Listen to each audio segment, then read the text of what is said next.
Chapter 1. There was a little light in the darkness. On a starless and moonless night, there wasn't the slightest bit of light in the misty valley. Apart from the faintly discernible light in the center of the distant valley, most of the place was covered in boundless darkness. The night was somewhat cold, and the bleak sound of the wind was accompanied by a slight chill. When the wind blew through the valley, a strange dark color surged like a tide. It was a mist unique to this valley. The valley was very large. During the day, one could see the undulating mountains surrounding it, but during the night, one could only vaguely see the tall shadows, like a silent giant standing on this piece of land. The gap between two mountains on the northwest side of the valley was the only way in and out of the misty valley. Outside the valley, on the same rugged and dangerous mountain path, a figure was walking over. There was a sudden murderous intent in the darkness. Someone in front of the mountain path shouted a few words in a low voice. The figure that was walking over stopped for a moment. With the dim light in the night, one could see that the person was a young man dressed in black. The young man's expression was calm, as if he was not surprised by the sudden appearance of this obstruction. After listening to the whisper in the darkness, he also used a low voice to reply. One question and one answer, like a password, but also like a secret code. Soon after, the murderous intent hidden in the darkness slowly receded, and the black-clothed youth continued to walk forward. However, this part of the mountain path to the entrance of the misty valley seemed quiet and cold, but on this night, it seemed to be particularly strict.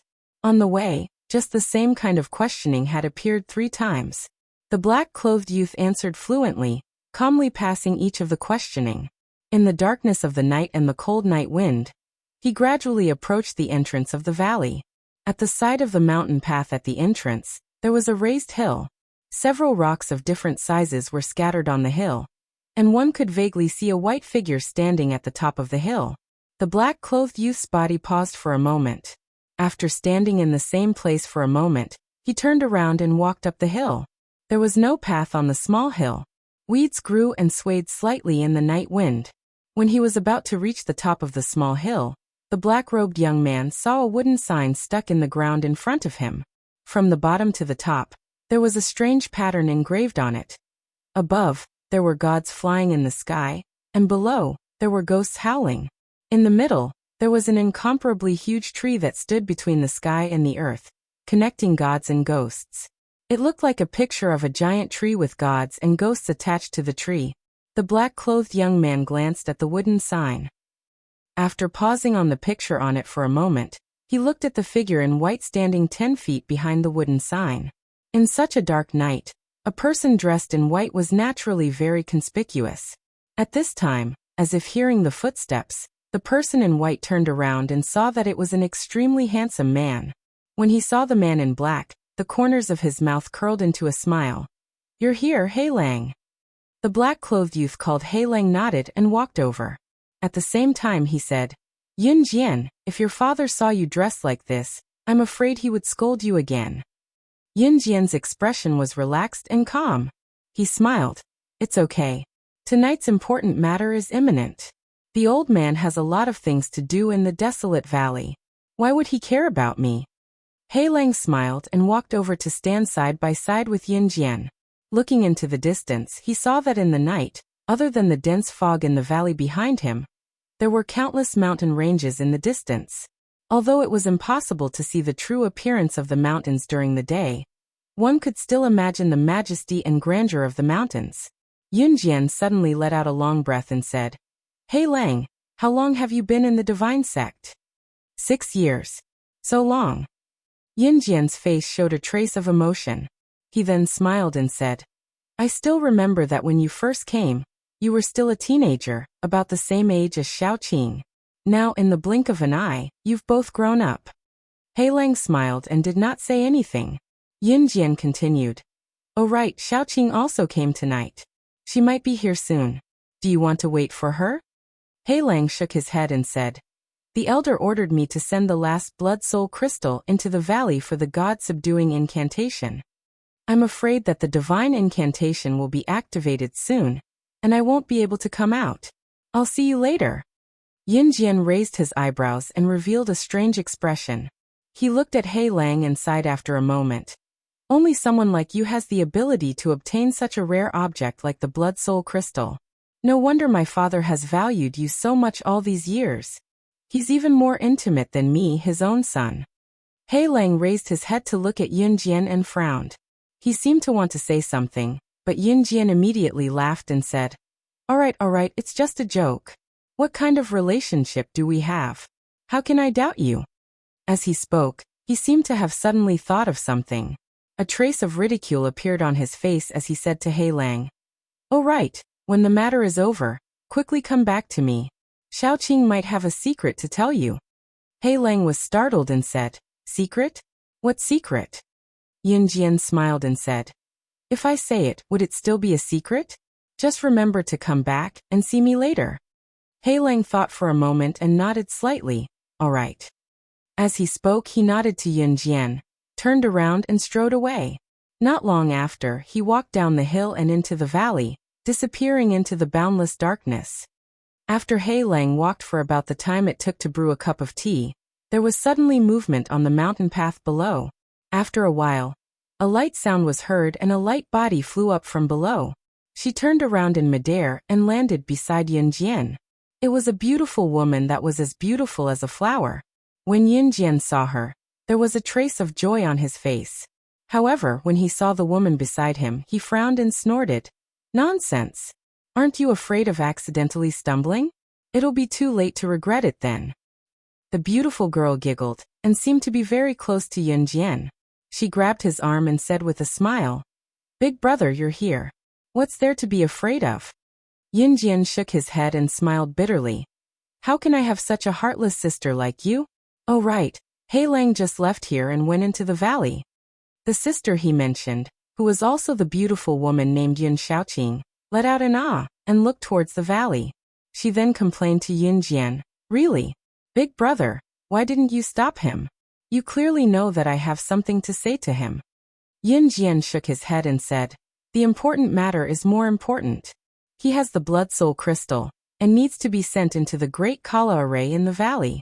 When the God-subduing incantation is activated, he still needs to help Father and the other elders. He really can't stay here for too long. Chapter 2. Yun Xiaoqing pursed her lips and suddenly looked perturbed. She sighed softly and muttered, if he knew about this, what would he think? Would he not like it? As she spoke, she bit her lips lightly and unconsciously placed one hand on her lower abdomen.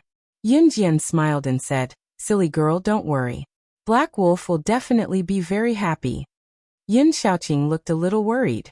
She looked at Yun Jian and said, Big brother, how did you know? Yun Jian laughed and shook his head to comfort her. You are childhood sweethearts and grew up together. Others may not understand this relationship, but do you not believe him? Moreover, we cultivators steal the creation of heaven and earth to obtain supreme power. The price is that it is difficult to have children. The higher the cultivation realm, the more it is so. Now that you are pregnant with his child, this is a joyous occasion. Would Black Wolf be angry? Yun Xiaoqing's eyes flickered. There seemed to be a layer of ripples in her crystal-clear eyes. They were bright and had a hint of depth. After a while, she finally nodded heavily. A smile appeared on her face again. She nodded and said, Big brother, you are right. Yun Jian smiled and touched Yun Xiaoqing's head dotingly. He said, anyway, I am waiting for my nephew to be born. Oh yes, I forgot to tell you. Father also knows about this. Ah. Yun Xiaoqing was shocked. Her face turned red and she was embarrassed and annoyed. She said angrily, Big brother, why did you say such things? Father is going to scold me to death. Yun Jian sneered and said, why would father scold you? Let me tell you frankly. Father is very happy about this. Yun Xiaoqing's eyes widened, and she said in disbelief, really? Yun Jian said, of course. Otherwise, why do you think Black Wolf could enter the forbidden land of the desolate valley, and even participate in the God-subduing mantra? Even if he has the secret technique to condense the Blood Soul Crystal, it is still possible to not let him participate at the most crucial moment. Yun Xiaoqing said softly. You mean father wants to? Yun Jian continued with a smile. Naturally, After knowing that he's about to have a grandson, he finally sees He Lang as a family. The Tao techniques that the two of us cultivate are in conflict with the God-subduing mantra, so we can't get close to the valley. But He Lang has the bloodline of the burning blood crystal, so he's close to the God-subduing mantra. If we don't vigorously support our future son-in-law, who else can we support? Yin Xiaoqing's face revealed a look of relief and joy. She nodded repeatedly and looked at the dark valley. She put her hands together in front of her chest and prayed softly. May everything go smoothly and everyone return safely. After saying that, she glanced around from the corner of her eyes. Suddenly she saw something and let out an ah, as if she was pleasantly surprised. Yin Jian looked from the side, and saw Yin Xiaoqing walk to the side, and pluck something from the wild grass on the ground. Yin Jian took a closer look, and saw that it was a red flower. Yin Xiaoqing beamed and said to Yin Jian, Big brother, look, the acacia flower has bloomed. Yin Jian shrugged his shoulders. The acacia flower was just a common wildflower that could be found everywhere in the mountains. It had no spiritual tattoos, nor was it a spiritual material or a medicinal herb. It was useless to cultivators, so he said grumpily, It's just a wildflower. Why are you making such a fuss? Yin Xiaoqing didn't care about him, and only smiled as she held the red acacia flower in her palm and looked at it. Then she said with a smile, This flower has bloomed so beautifully, it must be a good omen. The night wind blew, and the bright red petals of the acacia flower trembled slightly in her snow-white palm, as if they were whispering softly. He Lang walked into the misty valley. At first, the path was a rugged path between two towering peaks, but as he went deeper, the path gradually widened. What was strange was that he didn't light any lamps along the way, and his surroundings were dark, but he didn't make any mistakes, as if he was already very familiar with the terrain here. After walking through the small path into the valley, although it was still dark ahead, He Lang seemed to have adapted to the darkness, and the ground beneath his feet seemed to have become even more flat. This was the middle of the valley. Because of a strange reason, this valley looked ordinary, but in reality, there were no spiritual herbs that could grow in this valley. There were mostly ordinary weeds and trees, as well as common wildflowers like the acacia flower. Because of this, to the cultivators in the world, this valley was desolate, and this was where the name, Desolate Valley, came from. He Lang looked forward and saw that in the center of the valley in front of him, there was a ball of fire burning. This scene reflected in this valley that was completely shrouded in darkness, and the dot of fire was especially conspicuous. He took a deep breath. At this moment, when there was no one around, he looked a little nervous, and kept staring at that spot. After a while, he gently spat out a turbid breath, and his face quickly returned to calmness. Then he strode towards the light of the fire. Under the night sky, the depths of the valley seemed to be filled with a strange aura. It was invisible and colorless, but it seemed to be everywhere, which made people's heart beat faster. It seemed to be an emotion of admiration and fear for the unknown and terrible power. The flames came from a bonfire burning in the valley. What was lit was not firewood, but some strange things. Bones, furs, stones, oddly shaped medicinal herbs, and the strangest thing was large chunks of flesh and blood. They burned silently just like that. If one walked closer, he would find that the strange fuel would flash with strange spirit patterns from time to time, flashing and emitting invisible but strong waves. A large wooden sign about 10 meters high was inserted outside the bonfire. As He Lang had seen before, it was painted with a giant tree pattern of immortals and ghosts. Next to the bonfire sat 3 old men. One of them had a plain face that looked like an immortal, and the outline of his face was vaguely similar to Yin Jian. He was sitting on the main seat of honor. The old man on his left was bald and fat, but he had a pair of white eyebrows that hung down his cheeks. The old man on his right was thin, dark, and haggard, with only skin left on his face. He looked somewhat terrifying. He Lang walked to the bonfire and bowed to the 3 old men, saying, "Greetings, elders." The 3 people turned to look at him at the same time. The dignified elder and the fat elder both nodded, but the skinny and haggard elder's face darkened. He suddenly sneered and said, "Yun Shouyang, what right does your subordinate have to be in the divine formation?" Chapter 3. The old man in the middle frowned, and revealed a trace of displeasure on his face. he said indifferently, just based on the 3 blood soul crystals he obtained. Is that enough? The skinny elder's expression was cold, and he did not seem to fear Elder Yin Shouyang at all. He was about to speak when he heard the fat elder next to him try to smooth things over. All right. This little guy can obtain blood soul crystals. Not only is it beneficial for casting the incantation, but his cultivation method must also be compatible with the god-subduing incantation. Everyone is free to do whatever they want, and it's not like we're taking anything from you. Skinny guy, don't talk so much. The skinny elder snorted coldly and closed his eyes. Yin Shouyang smiled at the fat elder, and the fat elder nodded in response. Yin Shouyang then waved at Hei Lang. Hei Lang walked over and knelt down a little behind Yin Shouyang. He then took out a completely black dagger and placed it on the ground. 3 inches in front of the dagger's blade, there was a small crystal that was bright red and had the texture of an amber agate.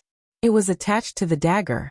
Yin Shouyang's gaze swept over the small red crystal, and then he looked at Hei Lang.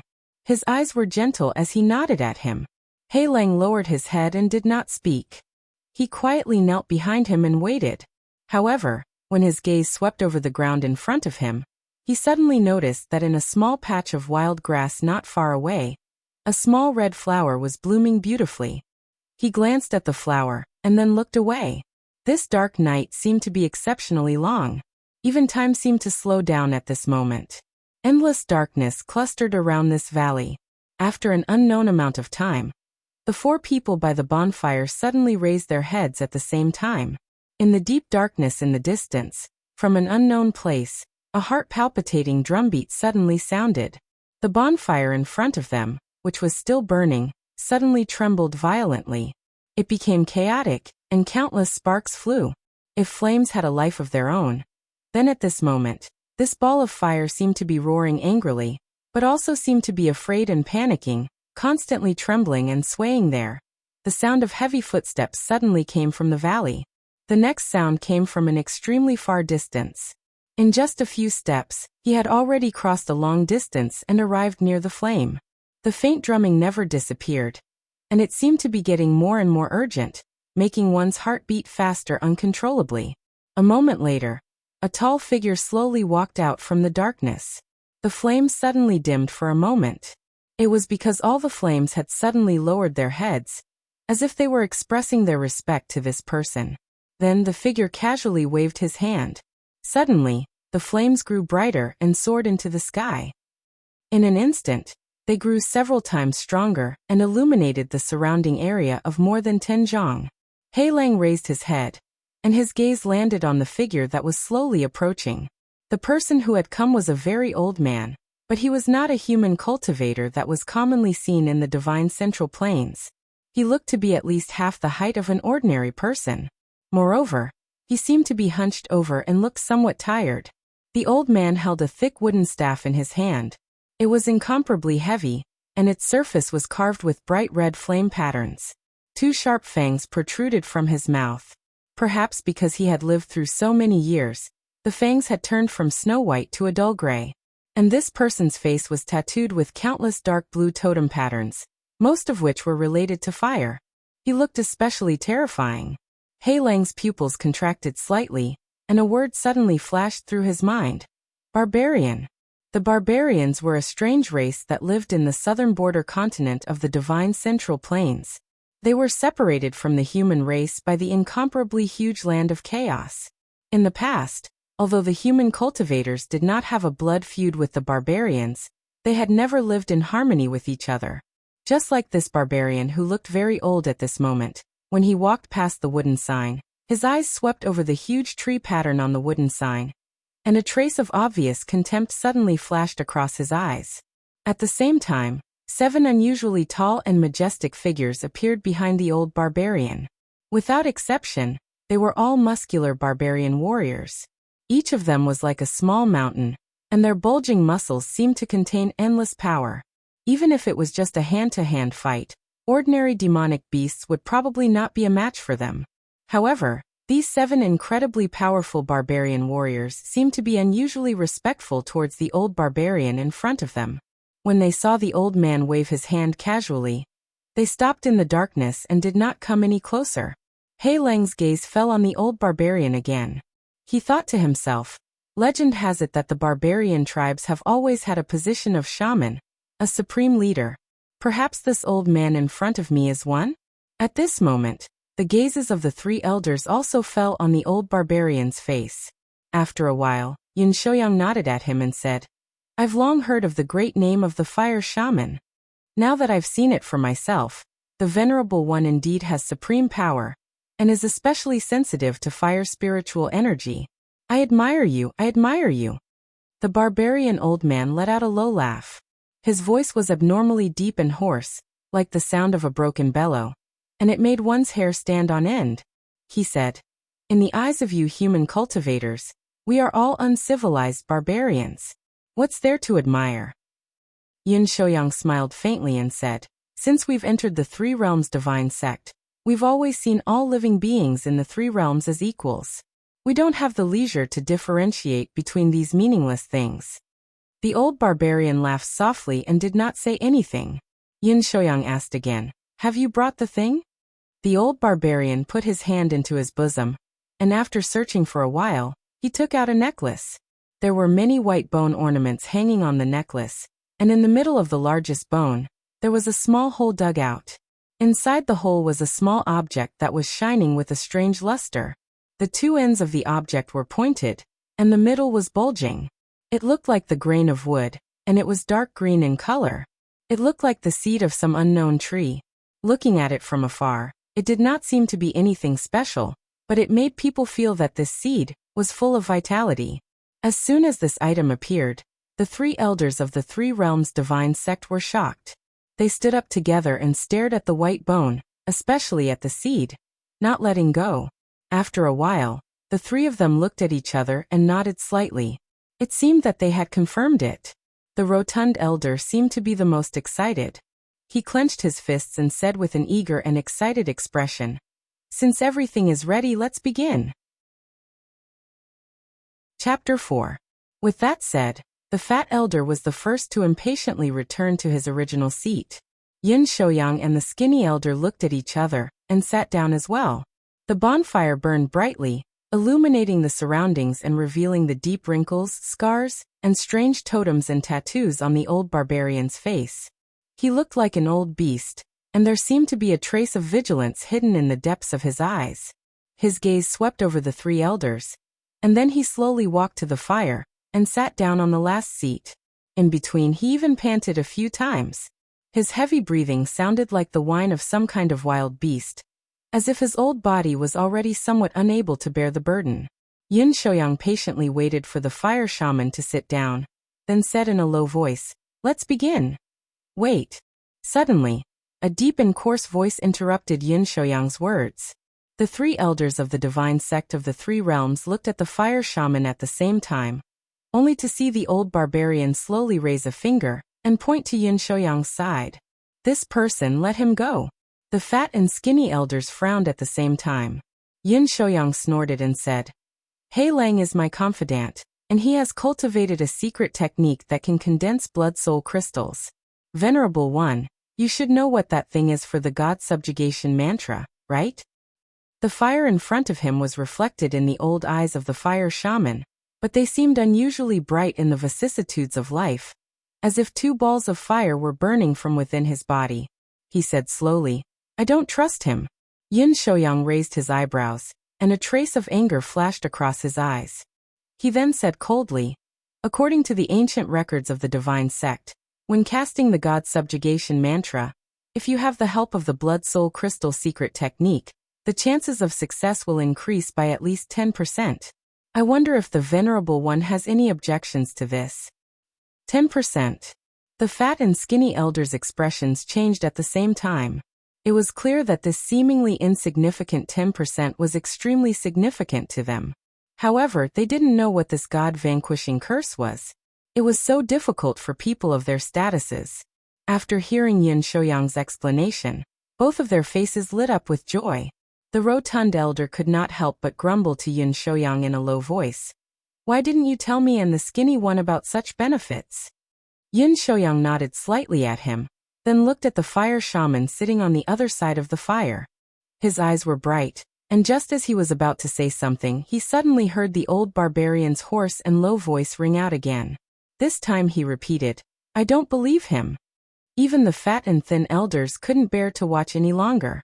They were figures of extremely high status in the central divine prefecture, and their eyes grew cold. Yin Shouyang frowned. "Then what do you want?" "Let him go." The fire shaman's hoarse voice reverberated in the empty valley like a dying beast king. He was old, but still had the majesty of old. "If you insist on keeping him here, you must plant my black flame curse on him. He must swear that he will not harm the god-vanquishing curse, or else he will be devoured by the black flames. His flesh and blood will be burned dry, and his soul will be destroyed.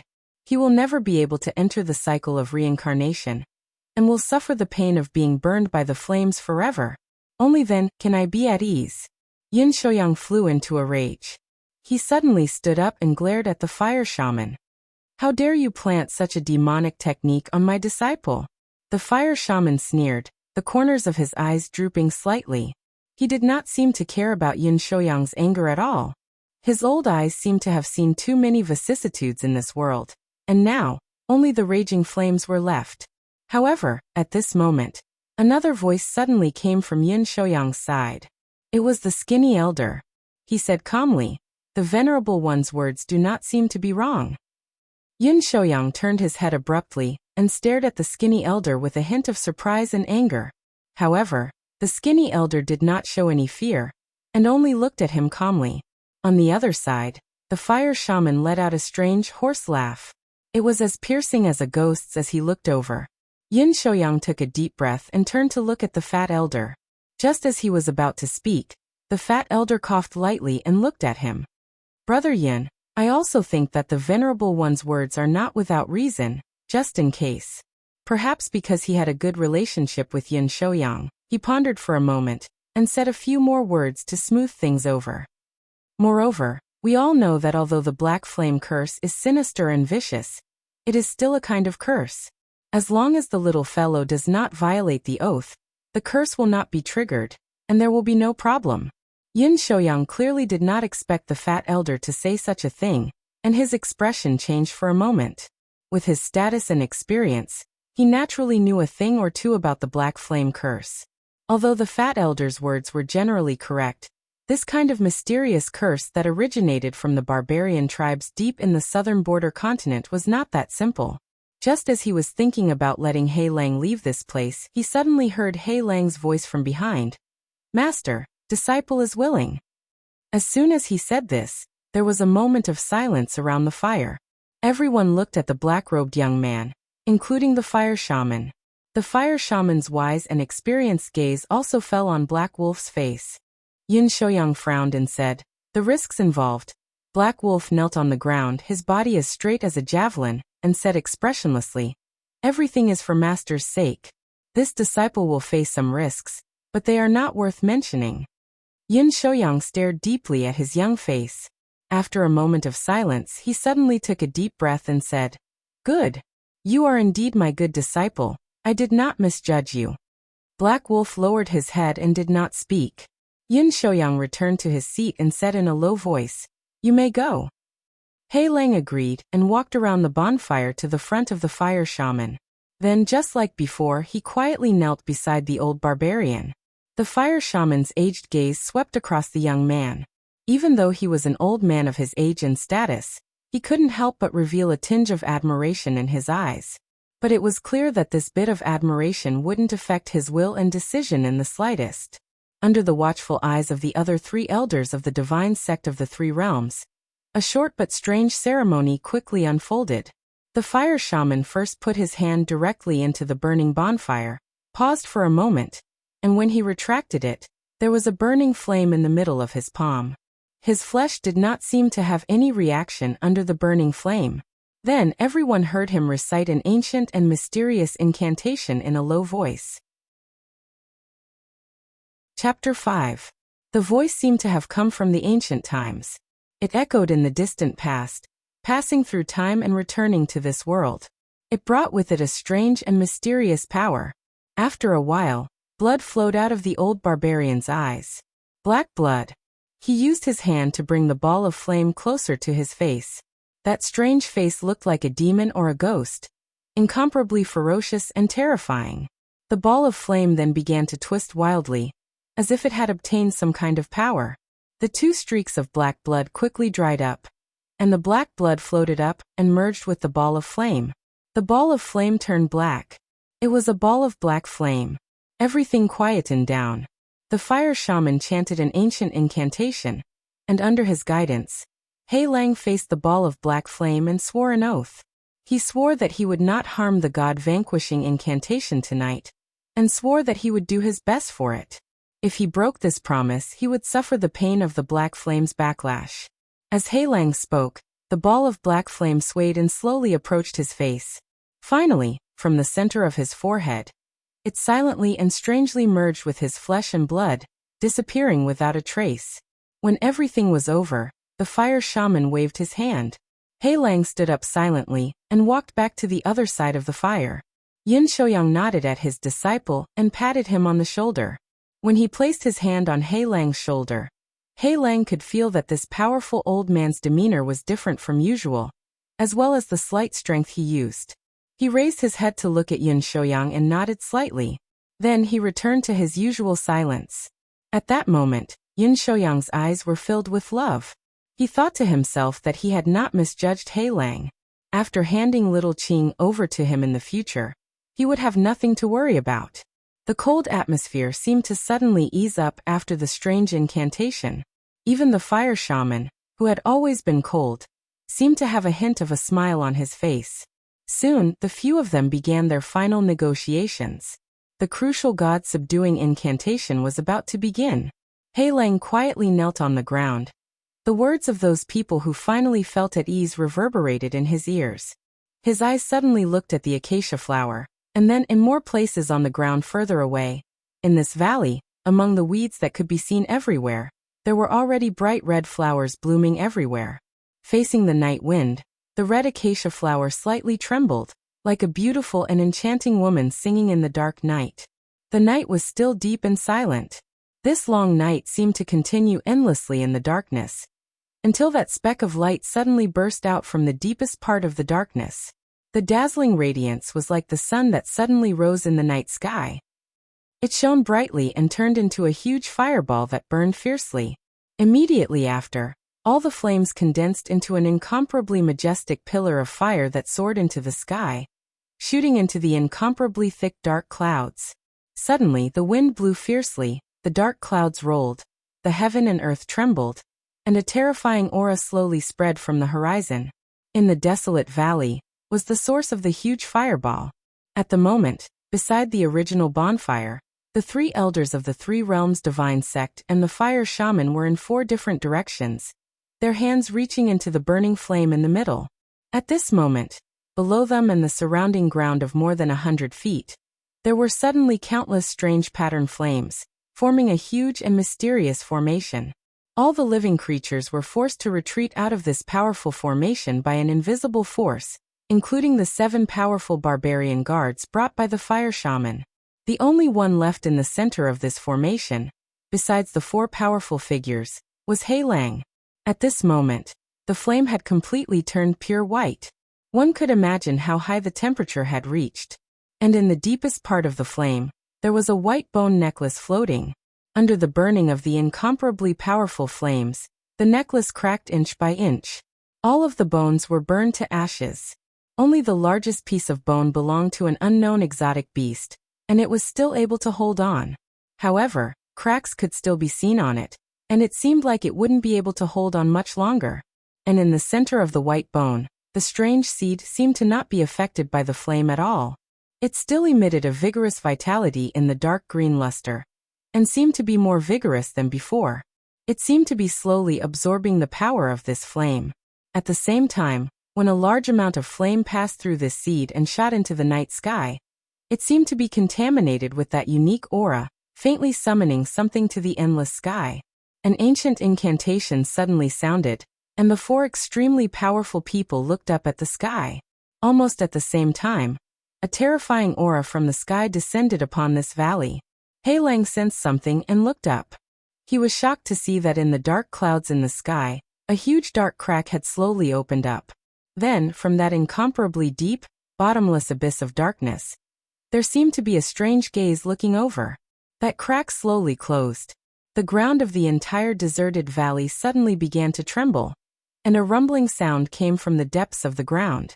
At the same time, the surrounding formations on the ground all shone brightly at the same time, flashing with all their might, emitting a powerful force to suppress this piece of land. But under the pressure of the power in the sky, this large formation seemed to be quickly reaching its limit. Suddenly, in the dazzling light all around, Yin Shouyang shouted, "Release!" Without hesitation, He Lang immediately reached out and picked up the black dagger in front of him. With a shake of his arm, a strange blood-red light flashed across his body, and the small blood-like object flew out of the dagger and directly into the flames, landing precisely on the green seed. Boom! With a loud bang, the blood soul crystal instantly turned into nothingness, and the flames suddenly became 30% brighter. The surrounding temperature suddenly rose violently, and even the ground began to crack. But perhaps because of this powerful attraction, the dark crack in the sky also rapidly closed, and the door of darkness became bigger and bigger, and was about to completely open. An ancient aura spread out from this door of darkness, and an incomparably tall figure that seemed to dominate everything began to faintly appear from behind the door of darkness, and approached this world. And at this moment, the indistinct gaze was focused on that strange seed, as if only that seed full of vitality was the most attractive thing in this world.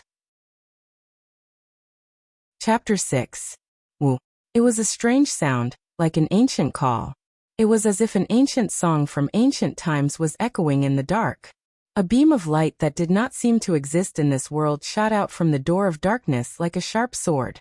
It flowed down the pillar of fire on the ground, then split into four and landed directly on the heads of the four people who were casting the spell. An indescribably powerful force came crashing down from the sky and poured into the bodies of the four people. Their bodies began to change rapidly, and their clothes began to tear, as if they could not withstand the incomparably powerful spiritual power. But the faces of the four people were filled with ecstasy. They gritted their teeth and endured the pain, but at the same time, they could feel the wild spiritual power in their bodies surging towards a power that was unimaginable in the past. It felt as if they had reached the heavens in a single step, or as if they were between God and man. In the next moment, they might become God. In the firelight, the door of darkness in the sky was about to descend, and the ancient figure was about to appear like a god. Everything had reached the final juncture, but it seemed that there was only one last step, that one last distance, but the door still did not open. It was as if there was only that last bit of power left. Yin Shouyang roared, "Black Wolf!" But the corner of his eyes suddenly froze. In that split second, he suddenly saw that there was no one beside him. The man in black who had been guarding him silently and determinedly had suddenly disappeared. Yin Shouyang was shocked, but before he could react, he suddenly felt a chill in his heart. A black sword had pierced through his heart and came out from his chest. A pale hand grabbed Yin Shouyang's shoulder from behind. The black-robed young man stuck close to him, his face expressionless. Then his other hand gripped the incomparably sharp black sword, and he suddenly pulled it out from Yin Shouyang's back. Yin Shouyang shouted. His body was about to react, but he was shocked to find that he could not move at all. The powerful force that descended from the sky was pouring into his spirit meridian and qi, giving him supreme spiritual power. But at the same time, it also caused all the meridians in his body to expand, and he temporarily lost control of his body. Other than Yin Shouyang, the other three were in the same situation. At this moment, the three of them were looking at He Lang, who had suddenly turned violent and started killing people. However, none of them could react at this moment. At the very center of this shocking formation that was filled with unparalleled power, the weakest black-robed young man was impressively controlling everything at this moment. He Lang gripped the hilt of his sword tightly and pulled it out of Yin Shouyang's chest. Along with it, an unimaginable amount of blood spurted out like a rapid stream, instantly covering half of his body. It was the blood that was forced out by the power of the gods that fell from the sky and poured into his body. Once there was an outlet, it seemed to be about to be released under the great pressure. Hei Lang's face was also splattered with beads of blood, but he did not move at all. He looked at everything in front of him coldly, then without a word, he stabbed the black sword in his hand into the flesh on Yin Shouyang's back. One stab, another stab, and another stab. He ruthlessly and resolutely stabbed Yin Shouyang's chest into a bloody hole. After the 13th stab, the once invincible Yin Shouyang finally lost his last chance of survival in despair. He died with his head hanging down with his eyes wide open. Then, as if sensing something, Hei Lang raised his head to look at the door of darkness that had begun to tremble in the sky and let out a deafening roar. He casually threw away Yin Shouyang's lifeless body. The divine light beam that had been pouring into Yin Shouyang's body suddenly exploded, turning into countless beautiful fragments that fell into the darkness of the night. The originally stable and balanced pillars of fire and the door of darkness all trembled and shook violently. More and more pillars of light lost their light, while the divine light beams that had poured into the bodies of the other 3 people became brighter, and their auras stronger. Crazy roars came from the door of darkness, and below, everything seemed to be getting crazier and crazier. Under the despairing gazes of the 3 people, the unbalanced formation collapsed piece by piece. More and more divine power flowed down like an uncontrollable torrent. In the strong wind, their bodies slowly expanded like inflated balloons. Then, tongues of fire swept up and burned every corner of their bodies. Finally, there were suddenly 3 deafening explosions. Boom, boom, boom. The 3 bodies suddenly exploded, turning into a rain of blood and shattered bones. They were engulfed by the darkness of the night and the crazy flames. Almost at the same time that the fire shaman's body exploded, as if triggered by an invisible force, the 7 powerful barbarian warriors that he had brought with him suddenly collapsed at the same time. They fell heavily onto the burning ground, as if the thread of life that had been entrusted to them had suddenly snapped, taking away their lives. The door of darkness in the sky also suddenly closed after a final roar, and a deafening roar. Then it disappeared into the darkness of the sky. On the ground, the flames spread in all directions, illuminating the entire barren valley within a radius of 1,000 feet. In the depths of the flames, Hei Lang rushed into the depths of the flames and grabbed the white bone with the strange seed embedded in it. Where the tentacles touched, the piece of white bone instantly shattered and turned into dust. Only the dark green seed remained. Unexpectedly, it was not damaged in the slightest and fell into Black Wolf's hand. But at this moment, Hei Lang's body suddenly trembled, and he let out an incomparably miserable howl. The mournful howl spread far away, like the desperate howl of a wild beast.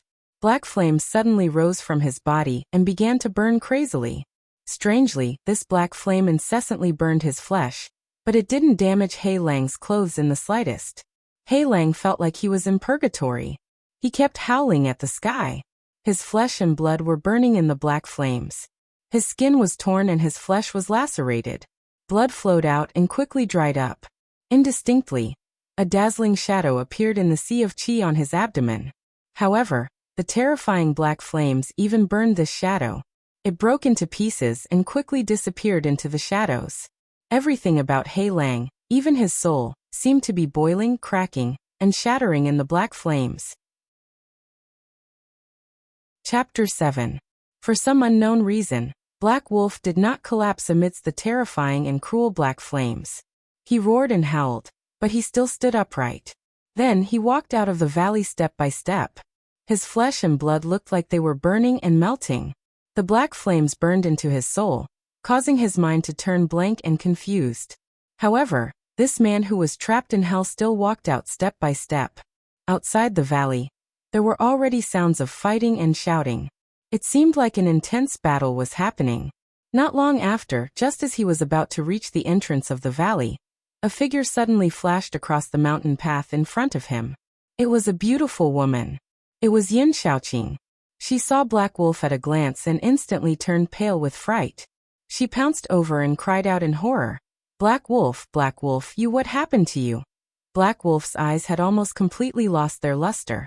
It was as if he had been completely burned by the terrifying pain. Perhaps he was just numb, or perhaps he had long developed an instinct. He leaned towards Yin Shaoqing. Yin Shaoqing shouted in panic. She opened her arms and wanted to hug him, But suddenly Black Wolf raised his right hand. The black sword that was still in his hand stabbed into her chest. Yun Xiaoqing's voice came to an abrupt halt. Her beautiful face revealed a look of disbelief. She looked in horror at the man who was being burned by the black flames. Her mouth opened twice, but no sound came out. Then she collapsed on her back. Her beautiful eyes widened, as if she could not believe what she saw. Blood splattered from her chest, staining a red acacia flower on the ground beside her. In just a short while, a white shadow appeared. It was Yin Jian who rushed in from outside the valley. He shouted loudly, "There are strong enemies attacking. There are many of them, and they are very strong. Father." "Ah. What happened? Black Wolf, what happened to you?" Black Wolf leaned over. At this moment, Yin Jian had already clearly seen the terrifying scene of him being burned by the black flames. He could not believe his eyes for a moment, and was dumbfounded.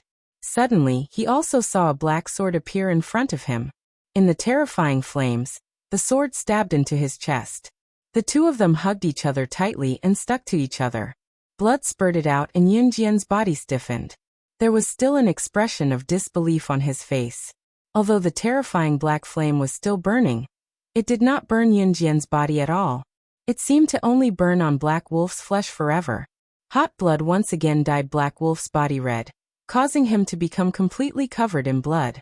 Coupled with the terrifying black flames, at this moment, Black Wolf was like an evil spirit that had walked out from hell. Yin Jian clutched his chest and collapsed weakly. Before he died, he suddenly saw Yun Xiaoqing lying on the ground not far away. At that moment, he seemed to have been provoked by something. He looked at Hei Lang in disbelief and roared, You actually killed her." Before he finished speaking, the black sword suddenly flew over from the darkness. With a swoosh, it cruelly and mercilessly pierced through his throat, suppressing the rest of Yin Jian's words. Yin Jian slowly lowered his head, and seemed to shake his head with some difficulty. Then he died. The black sword flew back, carrying a mournful blood color. Hei Lang faced the dark sky and once again let out a mournful and tragic howl. That pain seemed to have burned all of his consciousness. But for some reason, he still did not stop. Just like that, he turned into the figure of an evil spirit and staggered in this dark valley. Gradually, he disappeared into the darkness. In the remaining footprints, each step was stained with blood. Each step was bright red. In this dark night, under the wild flames, in the end, only the dark red acacia flowers were left, like blood, trembling in the wind. The black flames burned crazily, burning everything. The entire world was in darkness.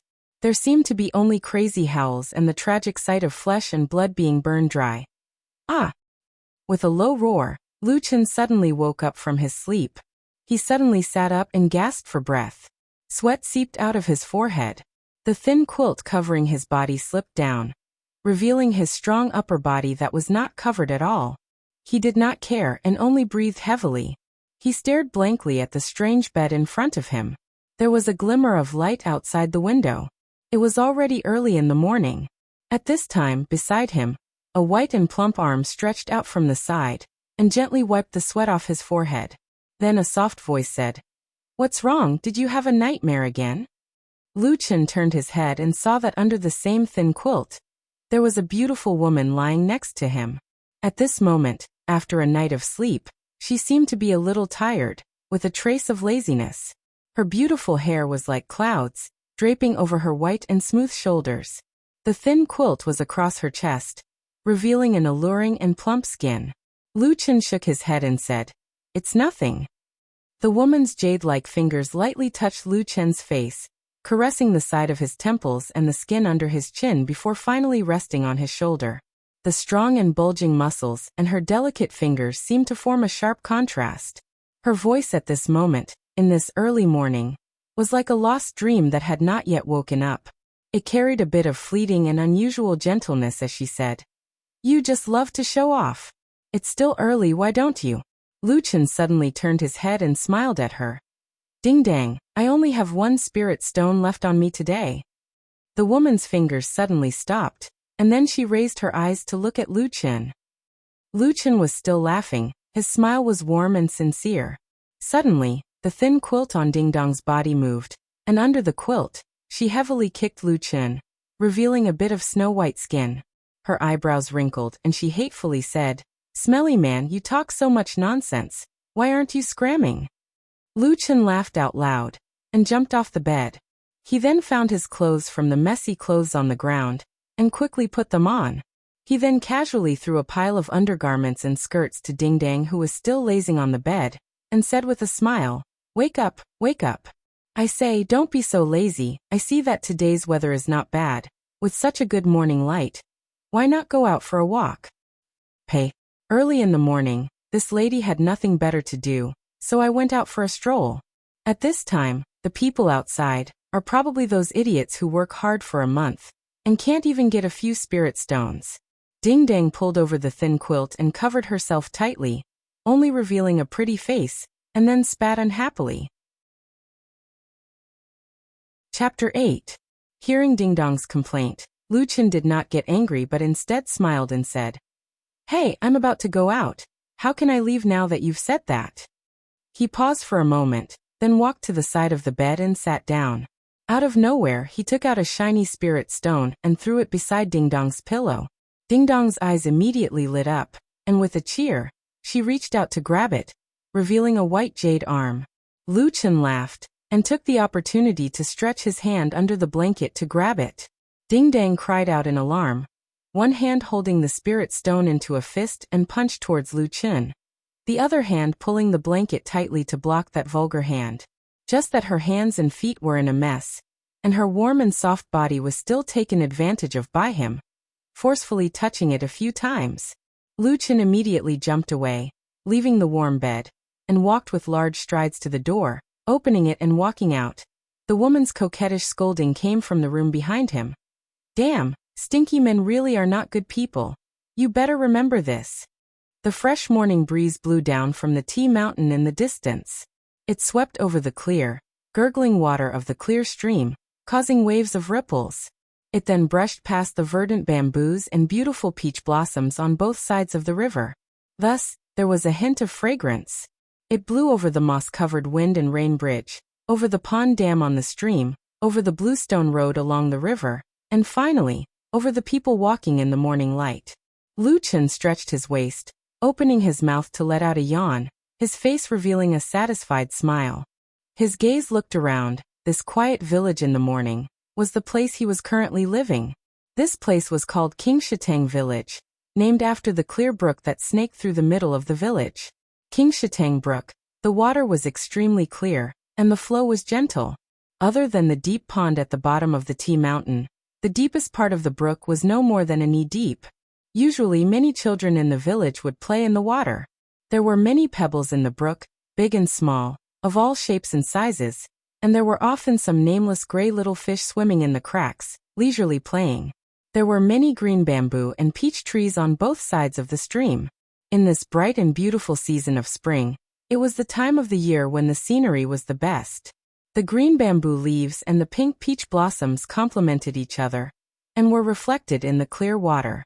It was like a beautiful painting of a mountain village, too beautiful to behold.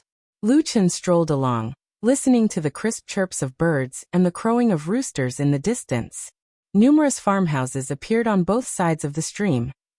It was a little messy without any order, but it still had a bit of the leisurely atmosphere of the countryside. At this time, there were already people walking around Qingshatang Village. Lu Chen bumped into quite a few people on the road by Qingshatang Creek. They greeted him with a smile and a nod. It seemed like they were very familiar with most of the people here. After walking for a while, a large locust tree appeared between the bluestone road and the brook, its branches luxuriant and leafy. Under the tree, on a large rock, sat a fisherman in a straw raincoat, fishing in the brook with a fishing rod in his hand. Lu Chen walked over and looked at the fish cage on the ground beside him. And indeed, it was empty. He couldn't help but laugh. "Old you, how many times have I told you, the fish in this brook are too small, they won't grow big and you can't catch them. If you want to fish, go to the Little Pearl River 5 miles away from the village, or climb up the Tea Mountain, and go to the Dragon Lake in the west, that's where you can catch big fish." The fisherman turned his head to look at him, a white-haired old man, then slowly said, "There are big fish in this brook, I've seen them before." Lu Chen laughed. casually picking up a rock by his feet and throwing it into the brook. With a splash, the water splashed and immediately rippled. He then said to the old fisherman with a smile, "I've lived here for so many years, but other than the gray stripes in the cracks of the rocks, I've never seen big fish in the water. You're talking nonsense, aren't you?" The old fisherman didn't get angry, only shaking his head, then repeated, "Little Lou, I'm not lying to you, there really are fish in the water." Lu Chen laughed, as if talking to this fisherman called Old Yu made him very happy. He patted Old Yu's shoulder lightly, then turned and strode away. Only Old Yu was left sitting alone under the big locust tree. After staring blankly for a while, he cast his fishing line again, making an arc in the air before landing in the water, and continued to fish in silence. Walking along the road for another 100 or so feet, he saw a few houses built together. A few green bamboos grew in the corners of the walls, and the last house had a crooked flag hanging diagonally outside. On the flag was the character Jiu, which was almost unrecognizable to others. Lu Chen walked over and casually pushed the door. The door opened, and then a somewhat helpless voice came from inside saying, "Hey, have you seen anyone's tavern open so early?" Lu Chen walked into the nameless tavern unconcernedly. As expected, he saw that most of the chairs were still upside down on the table, as if they had been closed last night. He didn't stand on ceremony, walking to the window and taking a stool on the ground to sit down. Then he turned back and smiled, saying, "I'm not here to drink." At the side of the tavern's wall, behind the counter, a chubby middle-aged man with a blissful face slowly sat up. He looked at Lu Chen and asked with interest, "Oh, then I'm curious. If you're not here to drink, then why are you in my tavern?" Lu Chen patted his belly and said, "I've been tired all night, and my stomach is about to flatten. Cook a bowl of noodles to eat." The amiable middle-aged man snorted and said, "I only sell wine, not noodles." Lu Chen laughed and said, "I'm not planning on buying from you. If I don't buy, then I'll have noodles. Go. After the time it took to drink a cup of tea, a bowl of hot and fragrant onion and egg noodles was placed in front of Lu Chen. Lu Chen exclaimed in admiration. He picked up the chopsticks and began to eat. As he ate, he said in a muffled voice, "Old Ma, your cooking skills have improved again. This noodles is really good. To be honest, if it weren't for your wine and cooking, I don't know how I could survive here for the past 10 years. Old Ma took a rag from behind the counter, and then walked out. He took down the stools from the table, and began to wipe them. At the same time he smiled and said to Lu Chen, "Don't talk nonsense. Even if my wine and food are so bad that even dogs won't touch them, you can still eat them without batting an eyelid." Lu Chen ate the noodles in big mouthfuls, as if he didn't hear what Old Ma said. Old Ma didn't care. He put down the stools in the tavern and cleaned them. When he turned back, there was only an empty bowl on the table in front of Lu Chen. Chapter 9. Lu Chen let out a burp and rubbed his belly in satisfaction. He smiled and said, "The taste isn't bad. It's a good meal." Old Ma glanced at him and put away the bowl. At the same time he lightly said, "You went to see Ding Dang again last night?" Lu Chen leaned against the wall and casually crossed his legs. He looked at Old Ma and smiled. "What, you're interested in her too?" Old Ma snorted and said, "She's just a prostitute, I'm not interested." Lu Chen rolled his eyes and said, "Prostitutes aren't people. She also wants to live a good life. What's more, she can't just let anyone into her house and bed her. At least in this village, she has to like the person." He smiled and looked at Old Ma and said, "Look at your fat body. Ding Dang definitely won't like you." Old Ma cupped his hands and said, Many thanks. Please don't like me." Lu Chen couldn't help but laugh and scold him with a smile. "You bastard, why are you making things difficult for a woman?" As the two were talking, the outside of the house gradually became lively. As time passed, the warm sun finally rose over the peak of Tea Mountain, and shone down on the village at the foot of the mountain. The village seemed to have woken up, and was filled with all kinds of sounds. Lu Chen sat in the wine shop and listened for a while. He suddenly said, "These 2 days the villagers have been busier than usual. Is it almost time for the Thousand Autumns Gate to send people down to collect grain and tea?" Old Ma thought about it and said, "It's about time. Today is the 6th of the 3rd month. In 4 days, which is the 10th of the 3rd month, the 1000 Autumn's Gate will send people down. Lu Chen looked happy and said, "They're finally here. If they didn't come, I would have spent all my spirit stones." Old Ma sneered, a look of disdain on his face. In today's world, the immortal path was flourishing in the central divine continent. There were countless cultivation sects, and the immortal cultivation clans and aristocratic families of various sizes had occupied countless paradises, spiritual mountains, and scenic sceneries. They recruited disciples widely and diligently sought the immortal path. Qingshitang village was originally just an ordinary little village.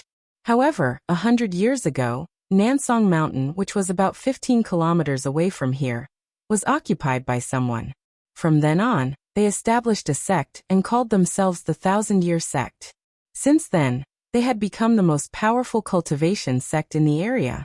Because of this, Qingshitang village, which was only 30 miles away from South Pine Mountain, was naturally included in the 1000 Autumn sect's sphere of influence. At the same time, because it was located on the main road to South Pine Mountain, there were quite a lot of people coming and going. As a result, the village gradually became more prosperous. To the people of the mortal world, Qi refinement cultivators were the equivalent of immortals. Within 1,000 miles, the strongest sect, the 1000-Year House, was naturally the local tyrant. At the same time, in addition to cultivating their own Tao, cultivators often needed more natural and spiritual materials to support them. Qingshitang village was a place with beautiful mountains, clear waters, fertile soil, and abundant spiritual energy. Thus, the 1000-Year Sect had developed it into an important production area. The fields in front of the village were planted with spirit grains, and the tea mountain behind the village was filled with spirit tea. At the beginning of every month, people would come to collect the spirit grains and spirit tea. At the same time, they would also distribute spirit stones to those who turned in the spirit grains and spirit tea. Lu Chen leaned against the window of the small tavern, watching the gradually bustling scene of the village and the hopeful faces of the people outside. He suddenly turned around and said to the owner of the tavern, who had come out with a jug of wine, "Old Ma, why do you think these people work so hard to grow those things, and then do everything they can to live frugally? Just what do you think they're doing?" Old Ma replied indifferently, "Isn't that obvious? Out there, which one of those people doesn't want to become immortals and become immortals?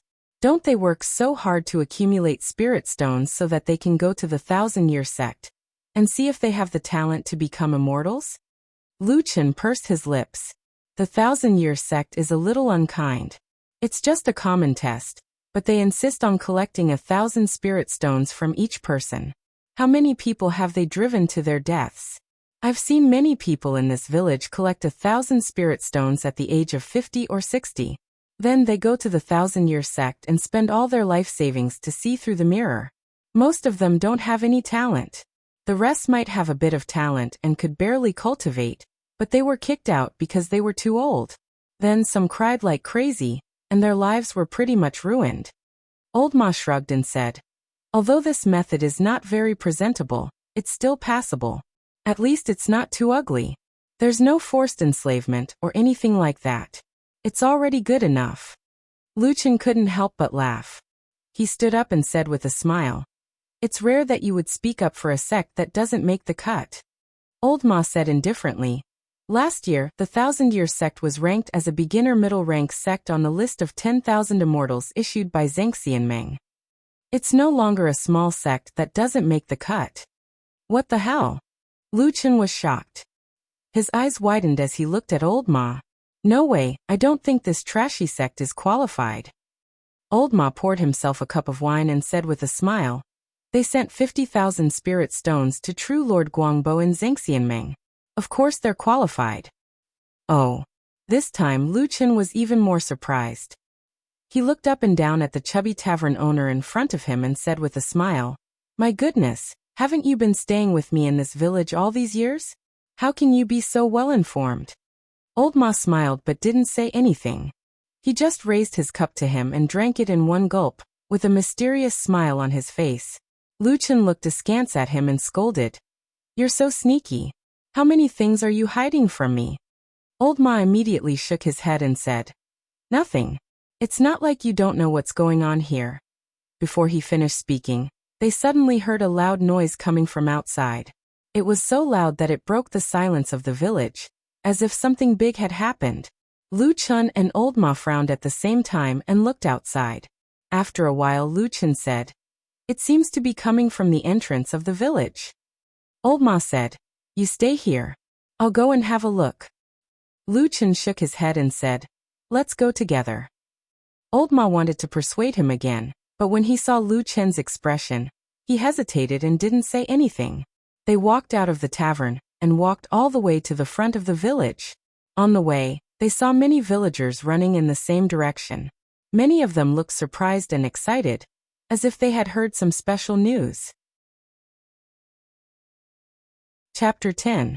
Old Ma took 2 steps forward and suddenly saw a familiar villager who frequented the tavern. He quickly grabbed him and asked, "What's going on up ahead? Why is it so noisy?"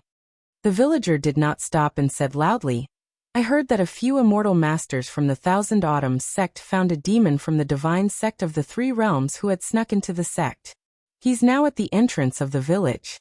Old Ma's body shook and he unconsciously let go of the villager.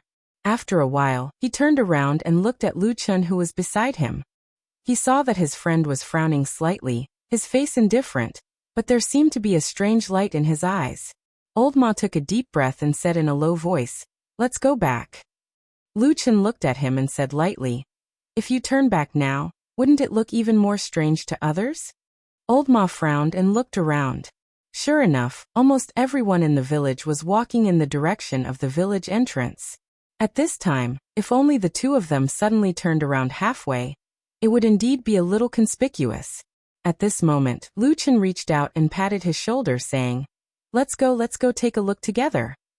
As he said that, he walked straight ahead. Behind him, Old Ma sighed helplessly and followed. The 2 of them walked all the way to the entrance of King Shiteng village. The place was half filled with water and half filled with fields. There was only a path in the middle that led outside. About 300 feet away from the entrance of the village, there were 5 people dressed in similar clothes standing there. One of them had a foot-long wound on his chest. Blood seeped out and dyed half of his body red, but he still held a sharp sword in his hand, as if he had not given up on struggling. The other 4 spread out and surrounded him, also holding sharp swords in their hands.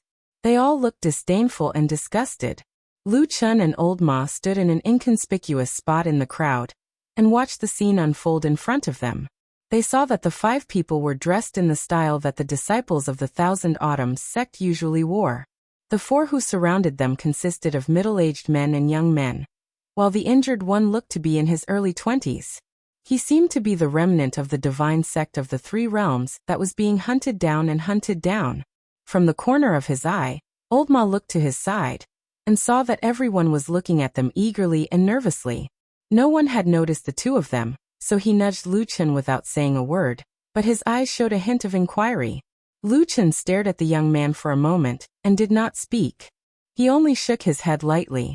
For some reason, Old Ma suddenly breathed a sigh of relief. At this time, the leader of the 4 from the Thousand Autumns sect, a middle-aged man with a cold expression, pointed his sword at the young man and shouted, "Vile spawn! You're about to die, and you still don't know how to repent?" The young man was heavily injured and his expression changed. He smiled bitterly and said, "Master, I've always been respectful to you and served you well. I've never done anything wrong to you. Why do you still treat me like this?" The middle-aged man heard this and frowned. A hint of hesitation flashed across his face. It seemed that the person in front of him had always been his favorite, but now he was a little hesitant. The young man suddenly fell to his knees and threw away the sword in his hand. He crawled forward and cried to the middle-aged man, Master, I was wrong, please forgive me." The middle-aged man sighed and the sword in his hand slowly drooped. He sighed and said, "The sect's rules are strict and the League of Immortals has strict orders. There's nothing I can do. You can only blame yourself for walking the wrong path." Fine. Since we're master and disciple, I will." While he was speaking, the people around him were also listening attentively. However, in a distant corner of the crowd, Lu Chun suddenly snorted softly. Old Ma, who was beside him, was slightly startled and turned to look at him. At this moment someone suddenly shouted, "Marshal uncle, be careful." The middle-aged cultivator's body trembled. Before he could react, the young man who was kneeling in front of him suddenly pulled out a short blade from under his sleeve. The young man's figure burst forward, and he directly stabbed the middle-aged man's abdomen with the short blade. This sneak attack was vicious. Even though the middle-aged man's cultivation was far stronger than the young man's, he was caught off guard and couldn't dodge. However, the middle-aged man's cultivation was extraordinary. With a roar, all the muscles in his body tightened. At the same time, he struck out with his palm and sent the disobedient disciple flying. He staggered back 3 steps and was about to roar when his voice suddenly became hoarse.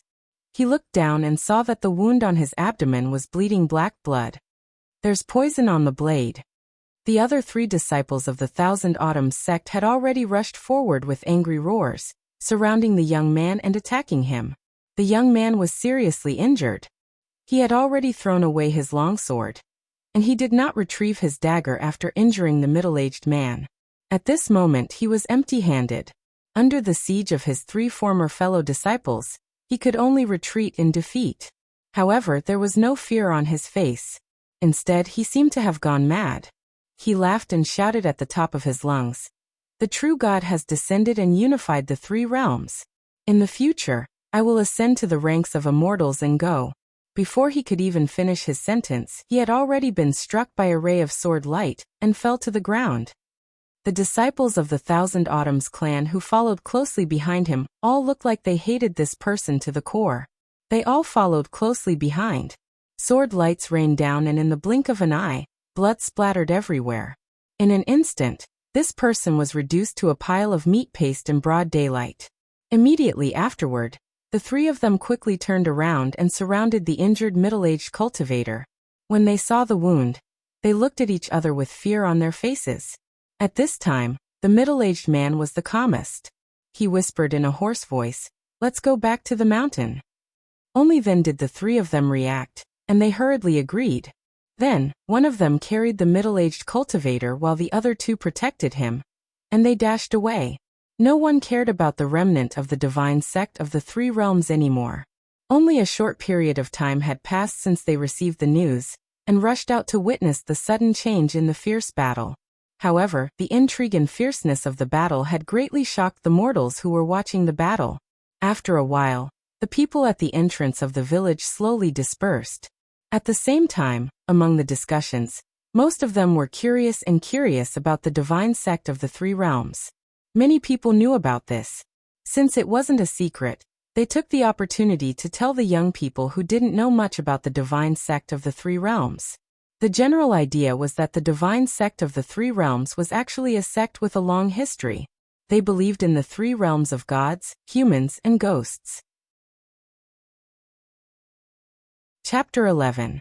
It was said that there were many fanatics in the 3 realms divine sect who firmly believed that only by opening the world wall, and inviting the true God to descend to the mortal world, and unify the 3 realms would the world be united. Because of this, they did all kinds of strange things and killed a lot of people. They were even given the title of demon sect, and were not tolerated by the world.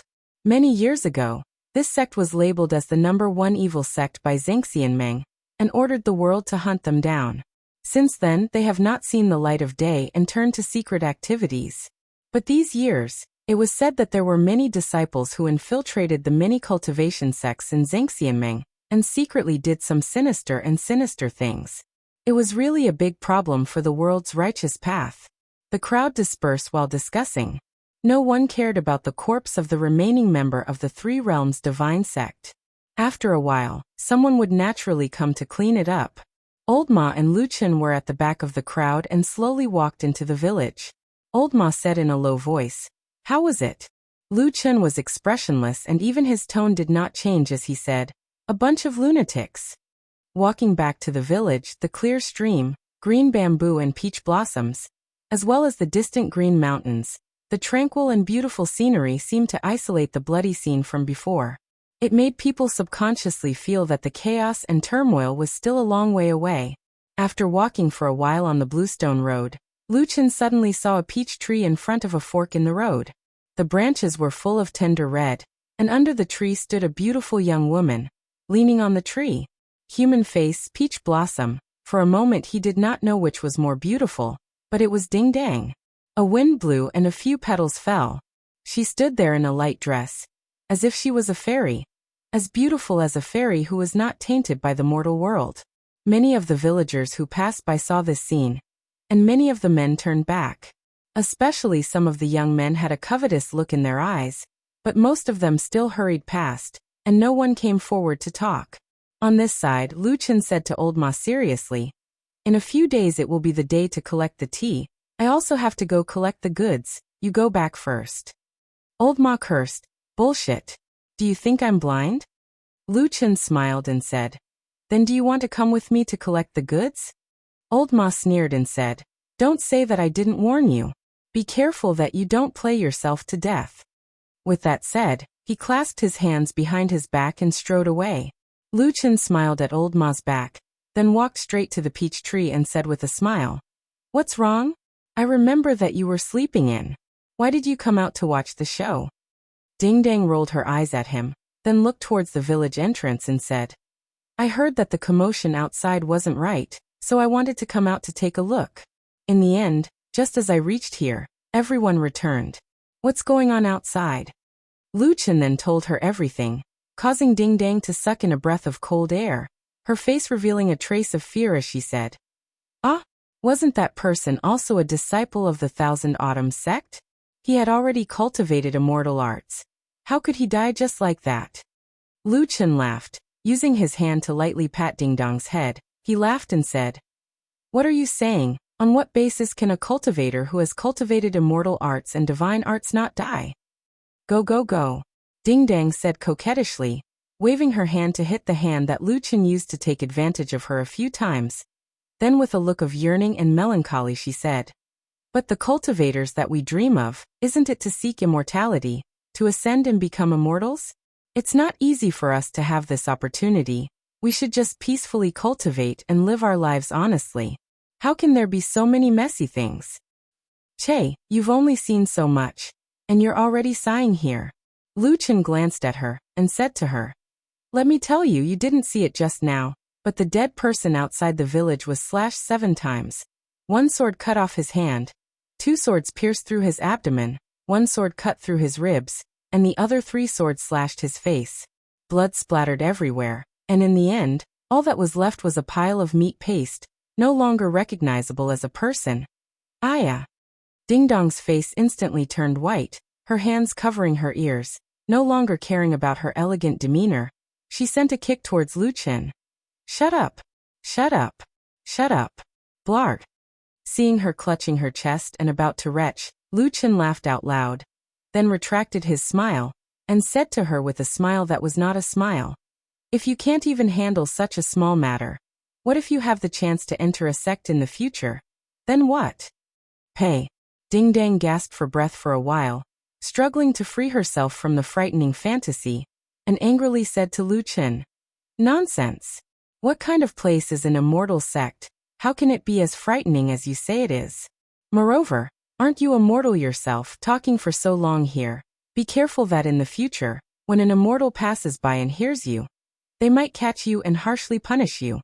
Lu Chen shrugged, and did not say anything more, only smiling. "Forget it, in a few days the 1,000-year sect will send people down to collect spiritual tea and spiritual grains. I also have to go to the tea mountain to collect some spiritual tea to exchange for spirit stones." Ding Dong's eyes lit up and said, "How's the harvest recently? How many spirit stones can it be exchanged for?" Lu Chen looked at her and laughed. "Look at how anxious you are. How many spirit stones have you saved up? How far are you from 1,000? Ding Dang huffed. "This old lady is not going to tell you. In any case, if you have spirit stones then come find me, otherwise get lost." Lu Chen laughed. "I say, nowadays there are quite a lot of people working in Qingshatang village, and most of them are men. As long as you are willing to let go, 1,000 isn't too hard. Go to hell. Do you think this old lady is such a loose person?" Ding Dang said angrily, but seeing Lu Chen nodding his head, Ding Dong's face reddened, and she could not help but kick him again. "Stinky man, why do you always make me angry? Are you afraid that I won't age fast enough? Lu Chen jumped away and smiled. Spirit stones are things that can't be brought along in life, and can't be taken away in death. I have always spent them casually. But the people working in this village are probably like you, wanting to take a look at the 1,000-year sex immortal mirror, so even if they are envious of you, no one is willing to go to your door, right? Ding Dang stopped in her tracks and snorted. You know, and you still say it? Those shameless people, they only want to take advantage of me all day long. This old lady here has already kicked them out, but in the end, those spineless people all talk bad about me behind my back. After a pause, she could not help but feel a little curious. Hey, Stinky Man, I didn't think so before, but now that you mention it, it really does seem a little strange. Why is it that everyone else wants that opportunity, but only you seem to not care? Lu Chen smiled at Ding Dang, and Ding Dang frowned, suddenly feeling a chill in her heart for no reason. Chapter 12. But Ding Dong's uncomfortable feeling only lasted for a moment. After a while, Lu Chen laughed and waved his hand, saying, Spirit stones are common, but a beauty like you is not. Now that I have the chance to get intimate with you, I can't let go of this opportunity. Ding Dong's face reddened, and she rolled her eyes at him before turning around to leave. Lu Chen watched as she walked back to the house in the distance, then turned around and continued walking forward. When he reached the large locust tree, he saw that the old fisherman named Old Yu was still sitting under the tree, fishing. It was as if he was the only person in the entire village who didn't care about what happened outside. However, at this time, other than the old fisherman, Old Ma was also standing behind Old Yu. He was looking at the clear stream in front of them and couldn't stop looking. Lu Chen walked over and stood beside Old Ma, saying, There are no fish in this stream. Old Ma didn't seem surprised at his sudden appearance. Instead, he pointed at the cracks between the pebbles in the clear stream and said seriously, That's nonsense. Look, there are a lot of fish over there. Lu Chen helplessly looked at the small grayish-black fish that were smaller than a finger and were swimming leisurely at this moment. He sighed and said, I'm saying that there aren't any big fish in the water that Old Yu wants to catch. Old Ma thought for a moment and said, You're right. The two of them walked side by the clear stream, feeling the spring breeze on their faces. As they walked, Old Ma suddenly said, That woman named Ding Dang, if she really gathered 1,000 spirit stones and luckily passed the test of the 1,000 Autumn Gate immortal mirror, and became a cultivator of the 1,000 Autumn Gate, what do you think the first thing she would do? Lu Chen looked at the green mountains in the distance. A smile hanging on his lips, he said, Oh, diligently cultivating in order to live forever? Old Ma glanced at him and said, I think the first thing she would do after gaining cultivation is to sneak back here and kill the man she had a relationship with. Lu Chen laughed and patted Old Ma's shoulder. Old Ma, why are your thoughts so dark? She's a woman, she didn't do anything to you. Why do you hate her so much? Moreover, for those things that have not happened, who can say for sure?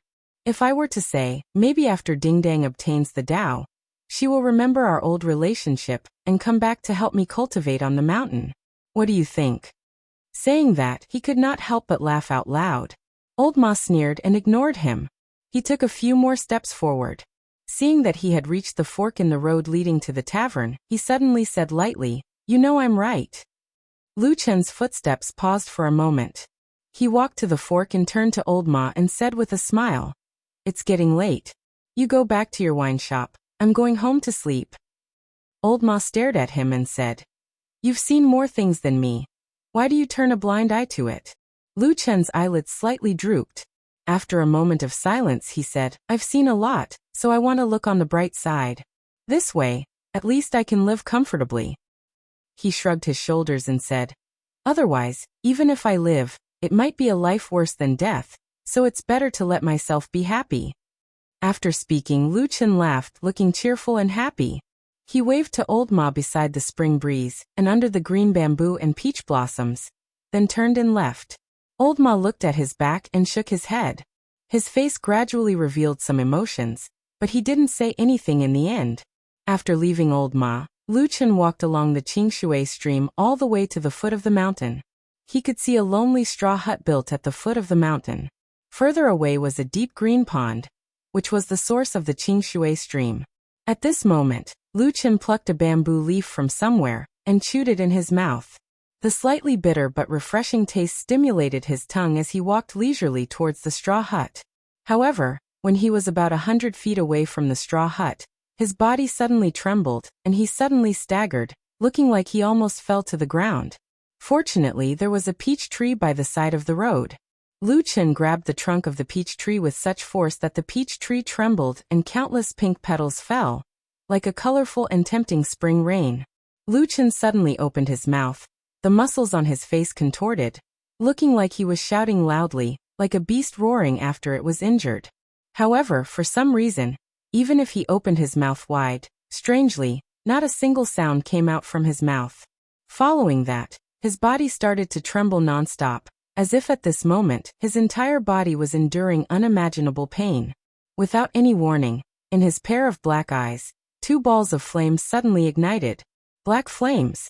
The black flames burned fiercely, just like that night. The black flames suddenly appeared, burning in Lu Chen's eyes. Following that, everywhere on his body under his clothes, strange low and deep sounds seemed to come out at the same time, like the friction of bones, like the wailing of flesh and blood, making one's hair stand on end. Lu Chen took a deep breath, clenched his teeth, and then strode towards the straw hut at the foot of the mountain.